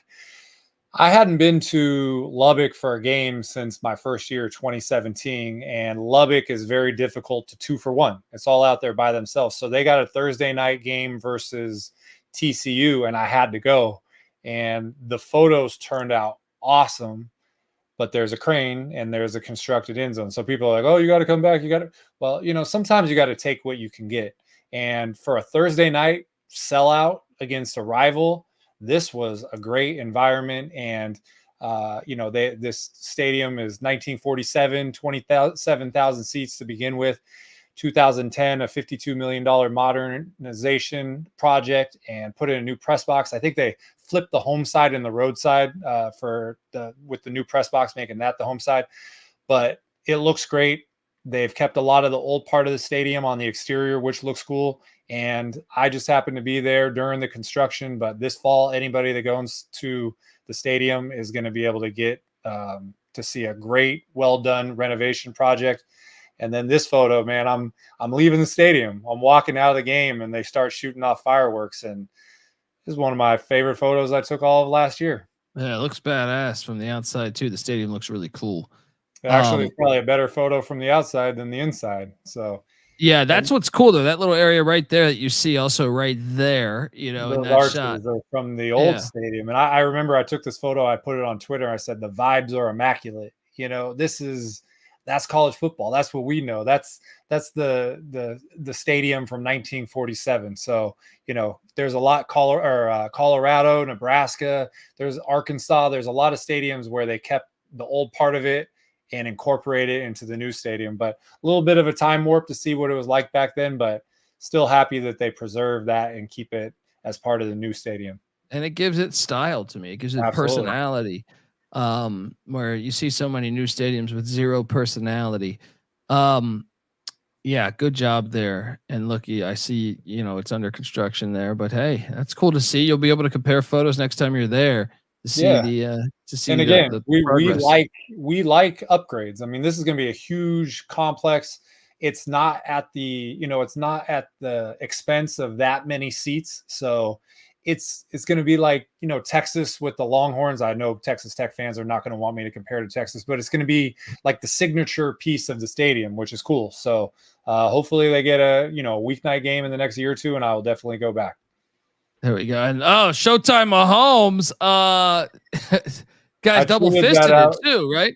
I remember tweeting that out, and every once in a while we try to do comedy on College Football Campus Tour, and I said there's about 10,000 of these guys with Mahomes jerseys and mullets walking around there, and then double fisted too. I think he's got 2 beers. Yeah. So then I got the Wyoming fans telling me that they do the same thing with Josh Allen, but I just felt like everywhere I turned, there was like 25 of these guys within my field of vision, and then the statue on the right is the Will Rogers statue, and on game week they wrap it in that red paper, and it just looks really cool. So the only time you can get a photo like that is on game week, home game week on campus in Lubbock. Pretty awesome stuff. I gotta get there. All right, next we jump to Orlando, Florida. The Moon Bounce, aka the Bounce House, whatever you want to say. I call it the Moon Bounce. UCF Stadium. I hope you appreciate the work that I've done here, the creative work that I've done. UCF Stadium is what we're calling it. It's funny because last year we did it was either last year or the year before, I did a Twitter poll contest for voting for stadiums, and I got during the state, I was calling it the Bounce House, and then I got a DM from a UCF account. They said, FYI, the name is officially FBC Mortgage Stadium. And so the next round I put, whoever stadium versus FBC Mortgage Stadium, and all the UCF fans, that's not our name. Our name is the Bounce House. And so I got led astray by a UCF fan. But that being said, I mean, it was Spectrum Stadium. It was Bright House Light Stadium. It's FBC Mortgage Stadium. I mean, just make you want to throw up. Right? Yeah, now me and Lou finally agree. But yeah, I appreciate the no ATT, no TDECU, no FBC. This is not the NFL. Okay, this is college. We want college names. Golden Knight Stadium. Bounce exactly. House. Yeah. Anything but very that. Easy. Anything but that corporate name here. We want to see, and obviously they have passionate fans, and this is another one you want to talk about potential. Now, I don't know. I haven't looked at the structure to see about adding on.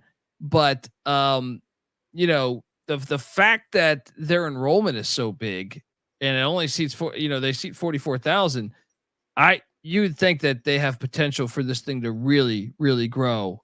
It's just a 1-story bowl, so you could absolutely build on. I mean, you would have to figure out what to do around the scoreboards, but I would say there's room at least for 20,000 more seats.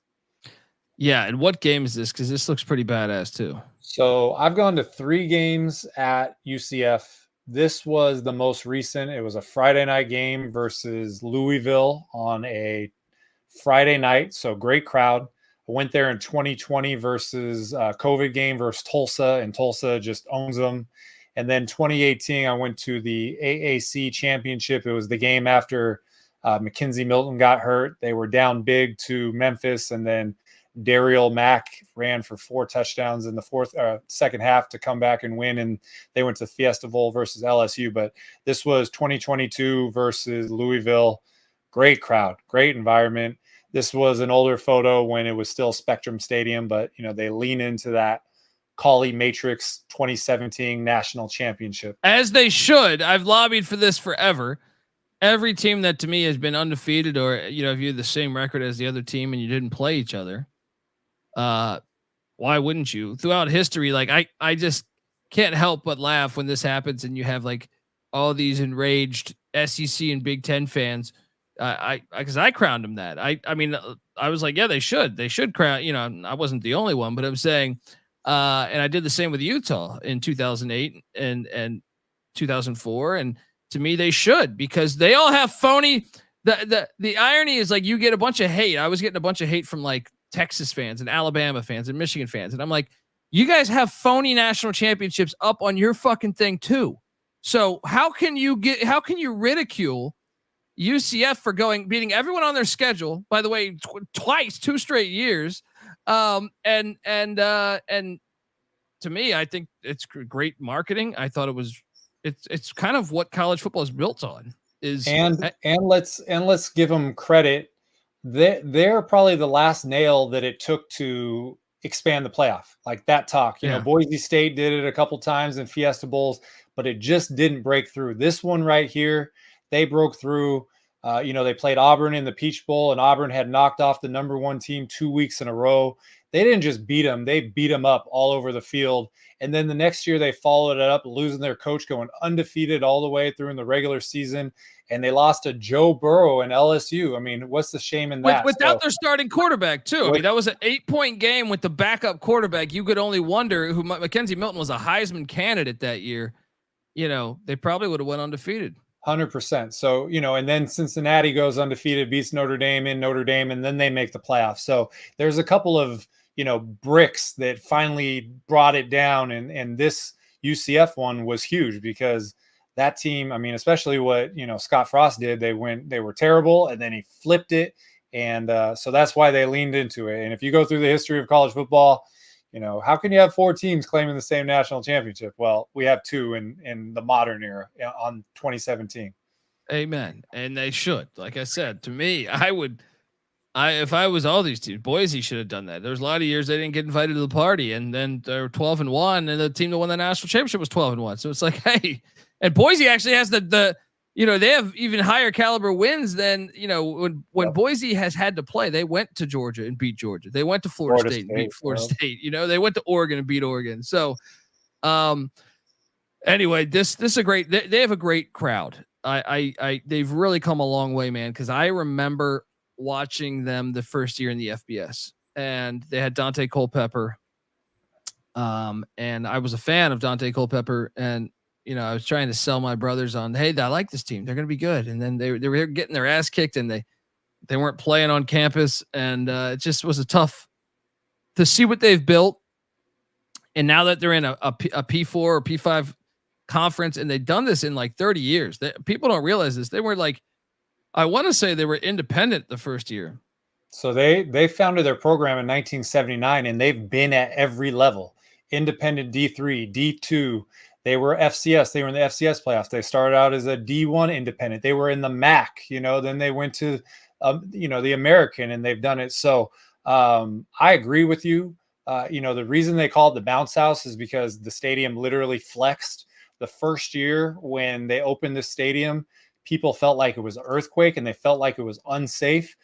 They had engineers come in and give it the stamp of approval. But even after that, they kind of batten down the hatches a little bit, so it's not as bouncy. But, pregame, they have the whole, it's almost like USC with the Trojans, the whole Knights theme, and there's songs, and there's, they got the Nitro, and it just the whole the nightmare. That's the student section. So I agree with you. A school, FIU has over 50,000 enrollment. It's the largest public university in Florida, but they have not done on the football field what UCF has been able to do. So a meteoric rise from independent D3 1979 to in a P4 complex in the 2020 or conference in the 2020s. Totally agree with you. And they went in they were in the MAC for a little bit. They were in the CUSA, the AAC. They bounced all around. It's a great fucking story on their success. You want to talk about? Remember Blake Bortles' undefeated year? Yep. So I mean, they made the BCS with an undefeated year before, 10 years before that national championship. So they've, I think their home opener, they played Texas. So they've sniffed around the whole thing for a long time. And UCF Twitter Mafia, that's what they call it. Like, they're legit too. They win most polls. Very outspoken fans. Yeah. And I just loved what they're like, the American dream on they came up and just said, hey, we're going to start investing in football, and look what they've built. It's a beautiful story to me. Last thing, they stadiums have consequences and decisions, and they now have the Hula Bowl because of things that happened in Hawaii. So a little bit of a lesson for you. Okay. Invest in your program. You can have great things. They also have the Cure Bowl now because it's a much more modern stadium. So they've done it right, and they can expand, and there's no shortage of students, and they're in a big conference, and the TV money is bigger, and you don't have Texas and Oklahoma. So not the sky's the limit, but they can accomplish a lot down in Orlando. Yeah. I mean, look, a lot of people wonder, it seems like Miami hasn't been Miami in like 25 years. I think you can make a case that UCF's emergence has threatened them. And I mean, Florida State went undefeated in the regular season last year, but they were struggling a little bit before that. UCF now getting a seat, essentially as a power power school now. We'll see what that means long term, because I got a coach that's won a national championship in Gus Malzahn. I think it's exciting times down there in Orlando. Next up, Rice Eccles Stadium, the Utah Utes, Salt Lake City, Utah, 26 years old, seats 51,445. Once again, this is relatively new. They didn't have Scott Mitchell play here, unfortunately. I would love the history on this, and I don't know if they built it on the same location or not, but they did a great job, in my opinion. They really did a great job. And there's just something about I'll go back to what we said at the beginning of the episode here. You put mountains in a football stadium together, it's like fucking peanut butter and jelly, man. It's just, you know what I mean? Like it's always okay. You know what I mean? Like I never had a horrible peanut. Well, actually, I guess if the jelly goes through the bread, it's pretty shitty, but you know what I mean? It's a classic. It's a classic combination to me. Look at that shot. This is almost like BYU. Not as good as BYU though, but still beautiful fucking shot. And I know the Utah fans are vomiting with me saying that, but what game was this from? So this is a 2021 season finale against Colorado. And, we mentioned the kind of the underrated murderers row in Utah with Weber State and Utah State and BYU, and do not sleep on Rice Eccles here. You mentioned the stadium. They essentially knocked this thing down and rebuilt it. And part of it was for the Olympics, the 2002 Winter Olympics. They still had, at the time it was called Rice Eccles Olympic Stadium. They have the Olympic Cauldron Park outside there. They're still, memorializing that the Olympics were there. But this was the one Florida played last year, and the guy called it a Little A Stadium, and then they got smoked by there. 50,000 people, rabid fans. That previous photo you showed with the mountains in the background. I mean, this is another unbelievable. I will tell you that when, I was getting these photos over to you and I went back through my Utah photos, it was a refresher about how amazing this setting is. And, you don't have to go and find the special seat and you get a little peekaboo view. This is the whole upper part of the home side right here. And there's mountains all over the place. So you don't usually get that in a big city. If you go to Provo, if you go to Logan, if you go to Ogden, it's not in a major city. This is right on campus, Salt Lake City. It's beautiful, and big home field advantage for these guys too. Oh, I've talked to people that have played there or just went there as fans of college football. Some of them that I respect their opinions, that have been to a shit ton of stadiums, and they say this environment was as good as any. We'll put it on the top 10 or top 15 that they've seen. So get yourself out to Rice Eccles, because this stadium is this is another new one, that relatively new, that I think is great. And if you're, we're talking about doing 2-for-1s on Saturday, you could hit, it's very easy to hit Utah, Weber State. You could do that in a day. You could get up to Provo, or down to Provo. You can get up to Utah State. There's plenty of possibilities here. And one thing I want to mention about Utah, this game right here, this was my final game in 130 out of 130 FBS stadiums. I fucked this up. You sent me a photo. That's all right. You sent me a photo and I fucked it up. It's not here. The photo is me holding a piece of paper like Wilt Chamberlain doing the 100, except I wrote 130. But, I had a 5-year plan, and before COVID, it was going to be the Iron Bowl at Auburn was going to be the final game. And this one, I I could have finished it the week before, but I decided to go to the Brawl of the Wild, Montana State at Montana. Hell and that was the record crowd there. And so the next week, this was a Saturday noon game. They had already clinched a berth in the Pac-12 championship. Colorado, mentioned Carl Durrell. Either he was fired but they were having. Yeah, no, he was fired. I think it was Mike Sanford that was the interim. There you go. Well, this was essentially, like, for me, a personal celebration being at this game. I will tell you, I did not talk to one person at this entire game, but I got to sit, take in the mountains, and I was on my phone replying to people congratulating for me to doing this. So very fond memories of this game, and it's been a couple of years, so I'd love to get back again. Yeah, and that's my fuck up. He did send me this, and it almost looks like the Wilt Chamberlain 101. Exactly. 100. Yeah, or 100 point thing where he's holding the piece of paper. I swear I thought I did it, but I didn't. Anyway, this stadium looks phenomenal. Like, I got to get there, man. I got to get there. And this is the Olympic, and that's the old Utah logo back in they used that in I think the 70s. So, that just, it's really cool stuff.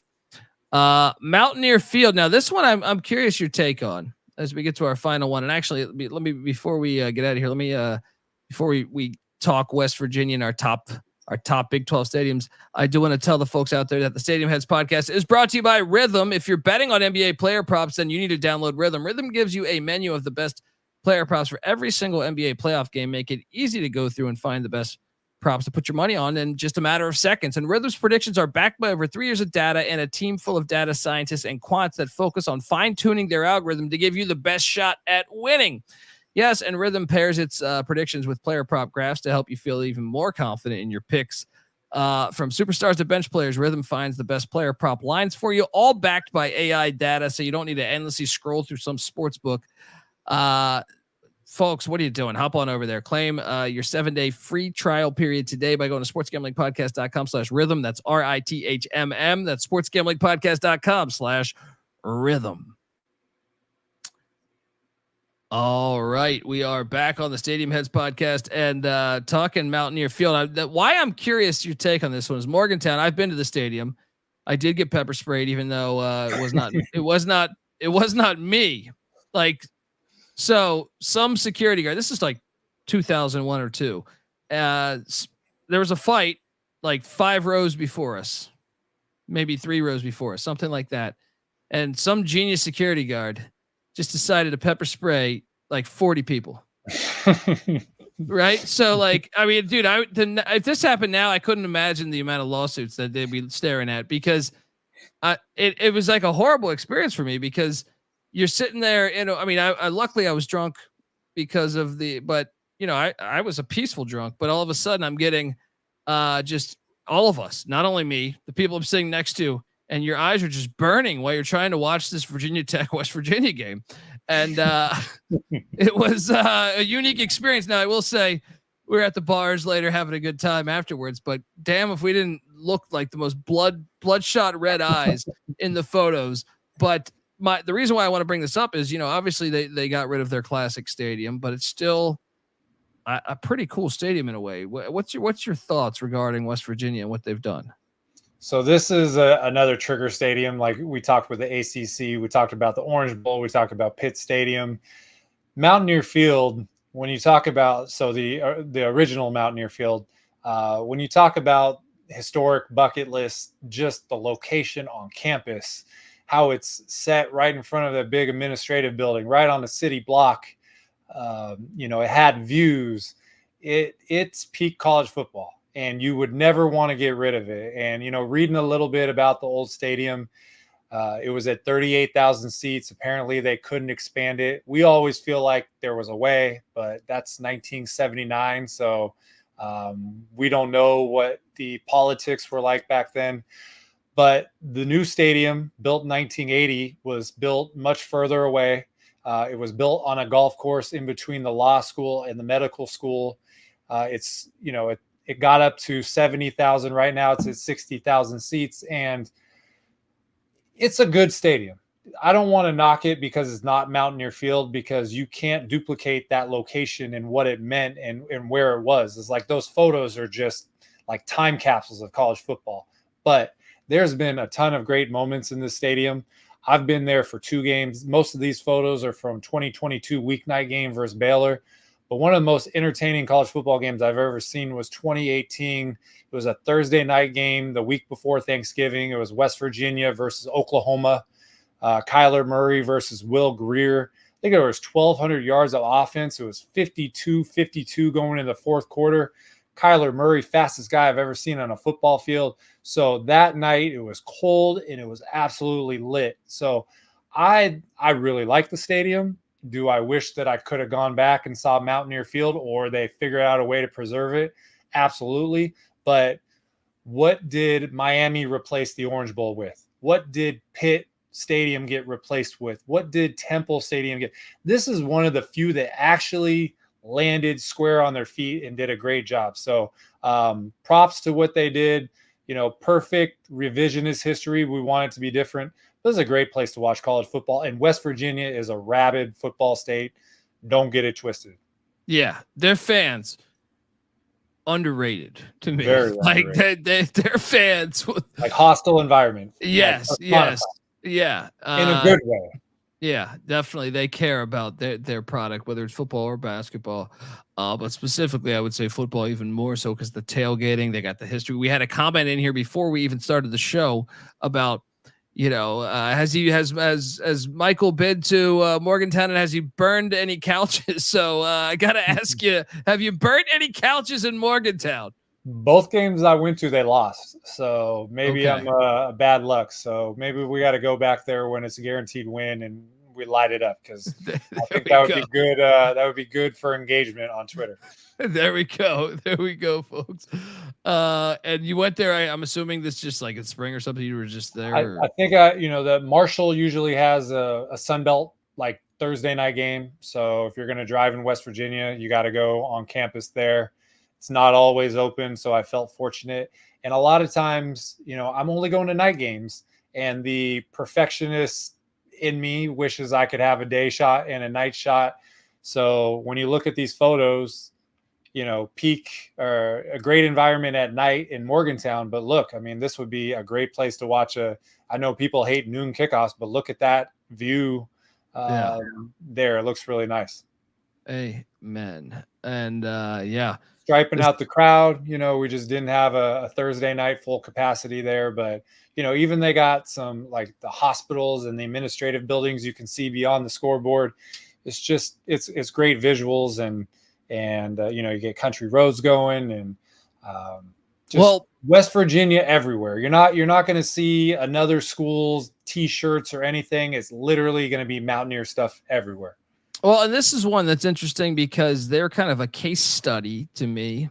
They have, some of their they do have a passionate fan base, but like my buddies, I host a college basketball experience with Ryan McIntyre, who's coached at West Virginia and, as an alum at West Virginia. And, they don't have any animosity towards those Big 12 teams. So they've struggled some with it's not like a Pac-12 game, but their attendance used to be packed when they're playing Pitt, West Virginia, Maryland, Rutgers, Temple, Penn State. They were playing those teams all the time back in the day, but they land in the Big 12, and it was like it was almost like a man without a country in a way. Like they're just like Nebraska in the Big 10 kind of. Yes, yeah. But now, I'll say this though, Cincinnati joining, and even UCF a little bit, I think really helps create a rivalry. Cincinnati and West Virginia have a little bit of a history of playing each other. Cities aren't that far apart, Morgantown and Cincinnati. So I think that really helps. And, some people have been saying, can they get, because Yormark's made it known that they want to expand again.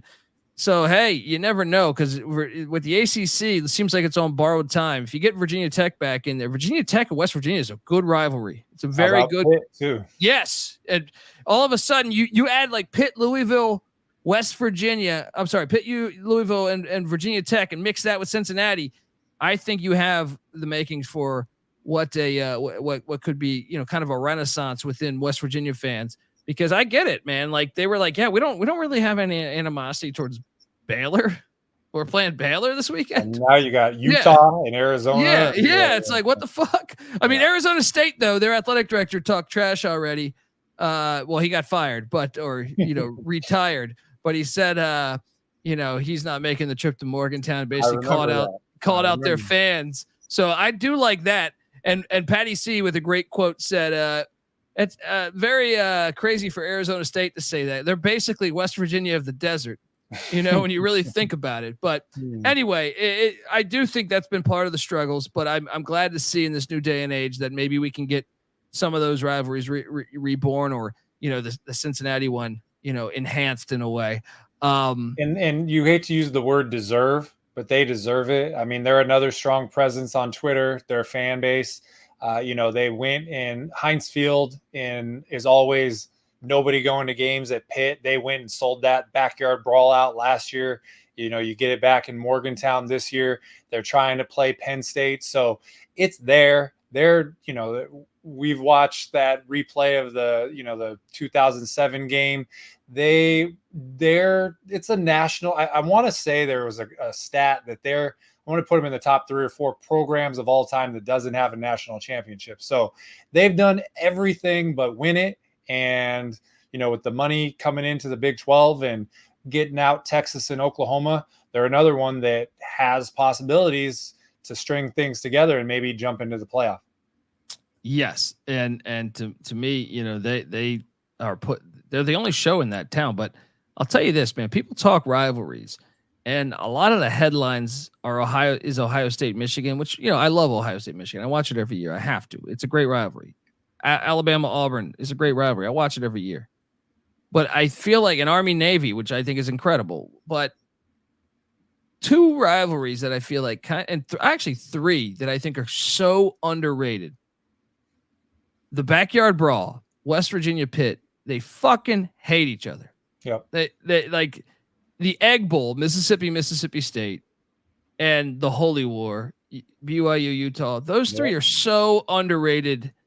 I hope I would actually love to see Pitt in the Big 12 just because of that. You know what I mean? Just 2 of those are Big 12 rivalries that you're mentioning. And, last thing, imagine a playoff game here in late December. I went there second week of November in 2018 and I froze, and like they handed out free beanies. I was like, thank you very much. But put another month on this, nobody, and they'll sell it out. There'll be 60,000 people. Nobody would want to play there. So that would be, because they're talking about all this Penn State, $950 million to redo the stadium to get ready for a home game. Man, West Virginia might be getting that game. So yeah, exactly. And I see Mike saying Colorado, Nebraska is another underrated rivalry where I feel like they hated each other. But I agree with your comments. But West Virginia, and that concludes our we've done all 16 Big 12 schools. I should call it the Big 16, but 16 feels like a lot less than what we've been doing the past few weeks. I know. When you do the Big 10 with 18, we're out of here early. Wow. I put together, I made a graphic for both of us, top 5 teams, or top 5 stadiums that we enjoy. And I just want to let people know that I am biased here. I grew up rooting for Colorado as I drop a bottle of Perrier on the ground. Anyway, so just know that, but I do think it can go toe to toe with these. So at my top 5 is right here. I put 5 being TCU just because I really love what they've done to the stadium. 4 being Sun Devil Stadium just because of the history to me. I can't get past it. And at 3, I have Rice Eccles because I just think it looks awesome. The history maybe not there, but they've had some great seasons now. They've had a couple undefeated seasons, whether it was Whittingham, whether it was Urban Meyer. And then 2, Lavell Edwards Stadium, which I know you could really argue is 1. And then 1, Folsom Field. Is my list bullshit? I know it's subjective. No, it's not bullshit. No way. Okay. I mean, okay. obviously you're heavily influenced by mountains because that's the top 4 all have mountains. Yes, And yes. and then the renovation at TCU is impressive. So I think 4 of those 5 are on my list. So if yours is bullshit, then mine's bullshit. Well, I got yours right here. Now, yours was in no particular order, even though I did order it for you, I believe. Or no, I think you actually sent. That's the order. That's okay. the order. Okay. At 5, he has Amon G Carter Stadium for TCU. At 4, he has Rice Eccles. At 3, he has Baylor McLane Stadium. Oh, just showing up just like that. At 2, Folsom Field. At 1, Lavell Edwards Stadium and BYU. And yeah, that's the thing is, BYU, Colorado, to me, and I'll say this, your photos are fantastic, but I want daytime Colorado photos compared to BYU's daytime. But like I'm trying. I think I sent you one pregame that was with the light out still. It didn't make it, but Air Force is one I haven't been to since 2017. And in 2017, I did a day game versus San Diego State and then a night game at Boulder. So that one is possible if it's flipped the other way. But I'm impacted the same way as you as far as the locations. BYU, amazing. Folsom, you get grabbed by. McLane, I mean, imagine McLane's on a river. You put it into the mountains, it'd be the same thing. Rice, Eccles, same, and then TCU. So it's hard because like the SEC and the Big Ten are pretty much playing on Saturday, with exception of this year, we're getting Friday stuff. So, these are, some of them are on the weekday. They don't play weekday games at 1. They're all at night. I will say this, you had Sun Devil on your top 5. We did the ACC. We both had Cal on there. We did the Big Ten, and we had, UCLA and Autzen and USC. I mean, 4 from here from you, 3 from me. Take the Cal from the ACC, and we got 4 on the Big Ten. I mean, you're talking about 9 stadiums from the Pac-12. So, we're both West Coast guys, so there is a little bit of bias, but the misfortune of the Pac-12 debacle has benefited everybody. And, UCF fans and West Virginia fans, I mean, when you get a chance to go to Folsom Field and when you get a chance to go to BYU, you're going to be blown away, and they're going to love your environment too, because they're going to have, it's going to be simpatico with the passionate fans that they have down there. So it's cool. I really like the way that the Big 12 is done, but you got to just think about it from, us being West Coast guys, like they took all the best stadiums and they dropped them in these conferences. So hopefully, and I know they will, but they appreciate them like we do. Yeah, and it makes you wonder, like, how did the Pac-12 fuck this up? But 30 for 30, please. Yes. But one of the things I'll say for me, McLane, I made my list before looking at Michael's photos. So like McLane, the I forgot about the sailgating, and then from your photos, Lavell Edwards is the best. I'll say that from your photos. It's hard for me to sit there and say that, but I do think Folsom in the daytime can compete with that. And Rice Eccles is obviously one that is kind of underrated as well. But yeah, I think the Big 12's got a good thing going forward with their stadiums. And I would second what you said as far as the likes of, like, if you're a UCF fan, if you're a TCU fan, because when Colorado was in the Big 12 before, TCU wasn't in there. So, or Houston wasn't in there. So if you're going up there, catch an away game in Folsom or in Provo, you're going to get blown away by Rice Eccles, whatever. So check it all out. What's that? One last thing. Go to these places, because when you go to them, they'll change the way you rank things. There's a little bit of recency bias. I went to BYU 2022, Folsom and McLane last year, TCU last year. So it doesn't mean that it's going to change you. But as I mentioned, that when I sent you the Utah photos, it was like this refresher to remind me. So that's what you need to do as a stadium head. Travel to these places. You could take people's word for it, or you can see it yourself. And legitimately, you could add 3 or 4 other stadiums to this mix and made them in the top 5, and we wouldn't have said anything. But it's always, you have an idea, you see the pictures, you walk into the stadium, And that's the truth meter that will tell you what you think. So listen to our tips and our advice, but go there for yourself and form your own opinion.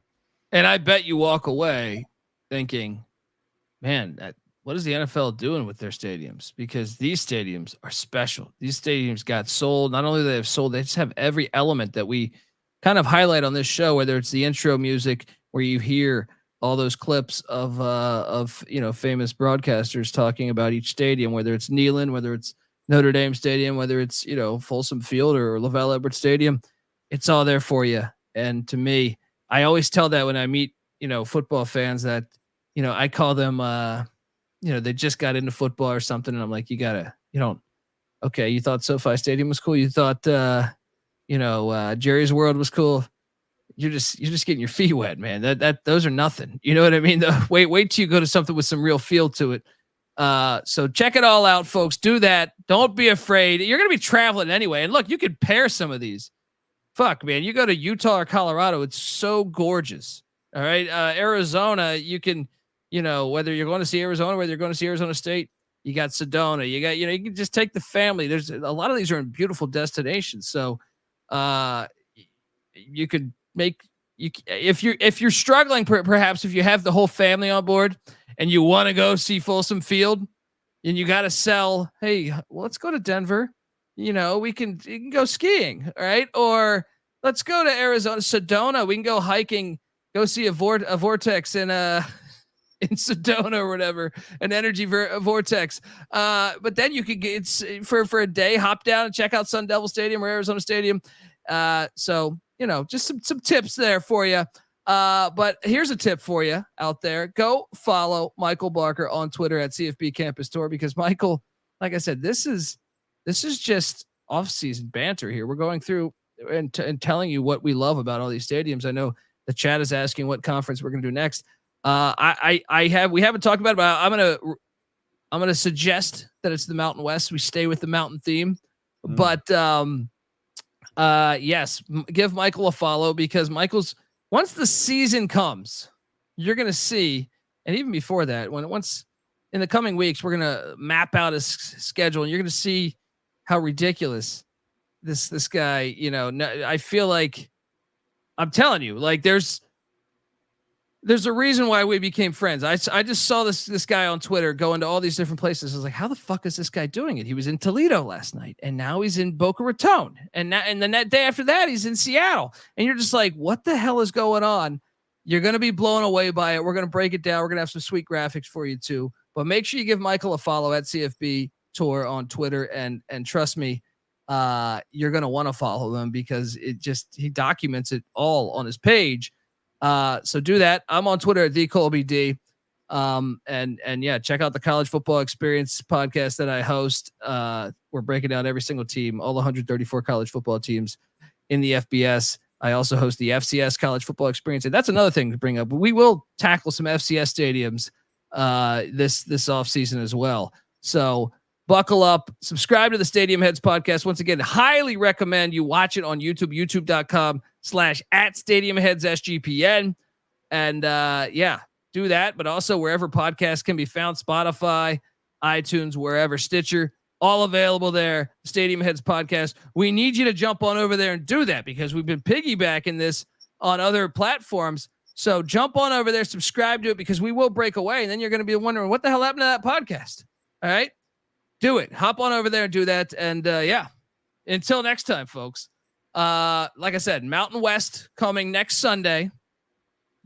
I don't think they've expanded. They have not expanded.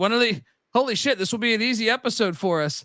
But all right, until next time, folks. This is the Stadium Heads podcast. You better start thinking about yours. And we out of here.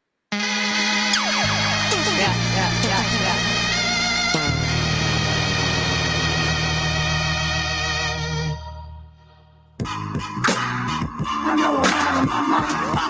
I've lost my mind. I'm just ahead of my time.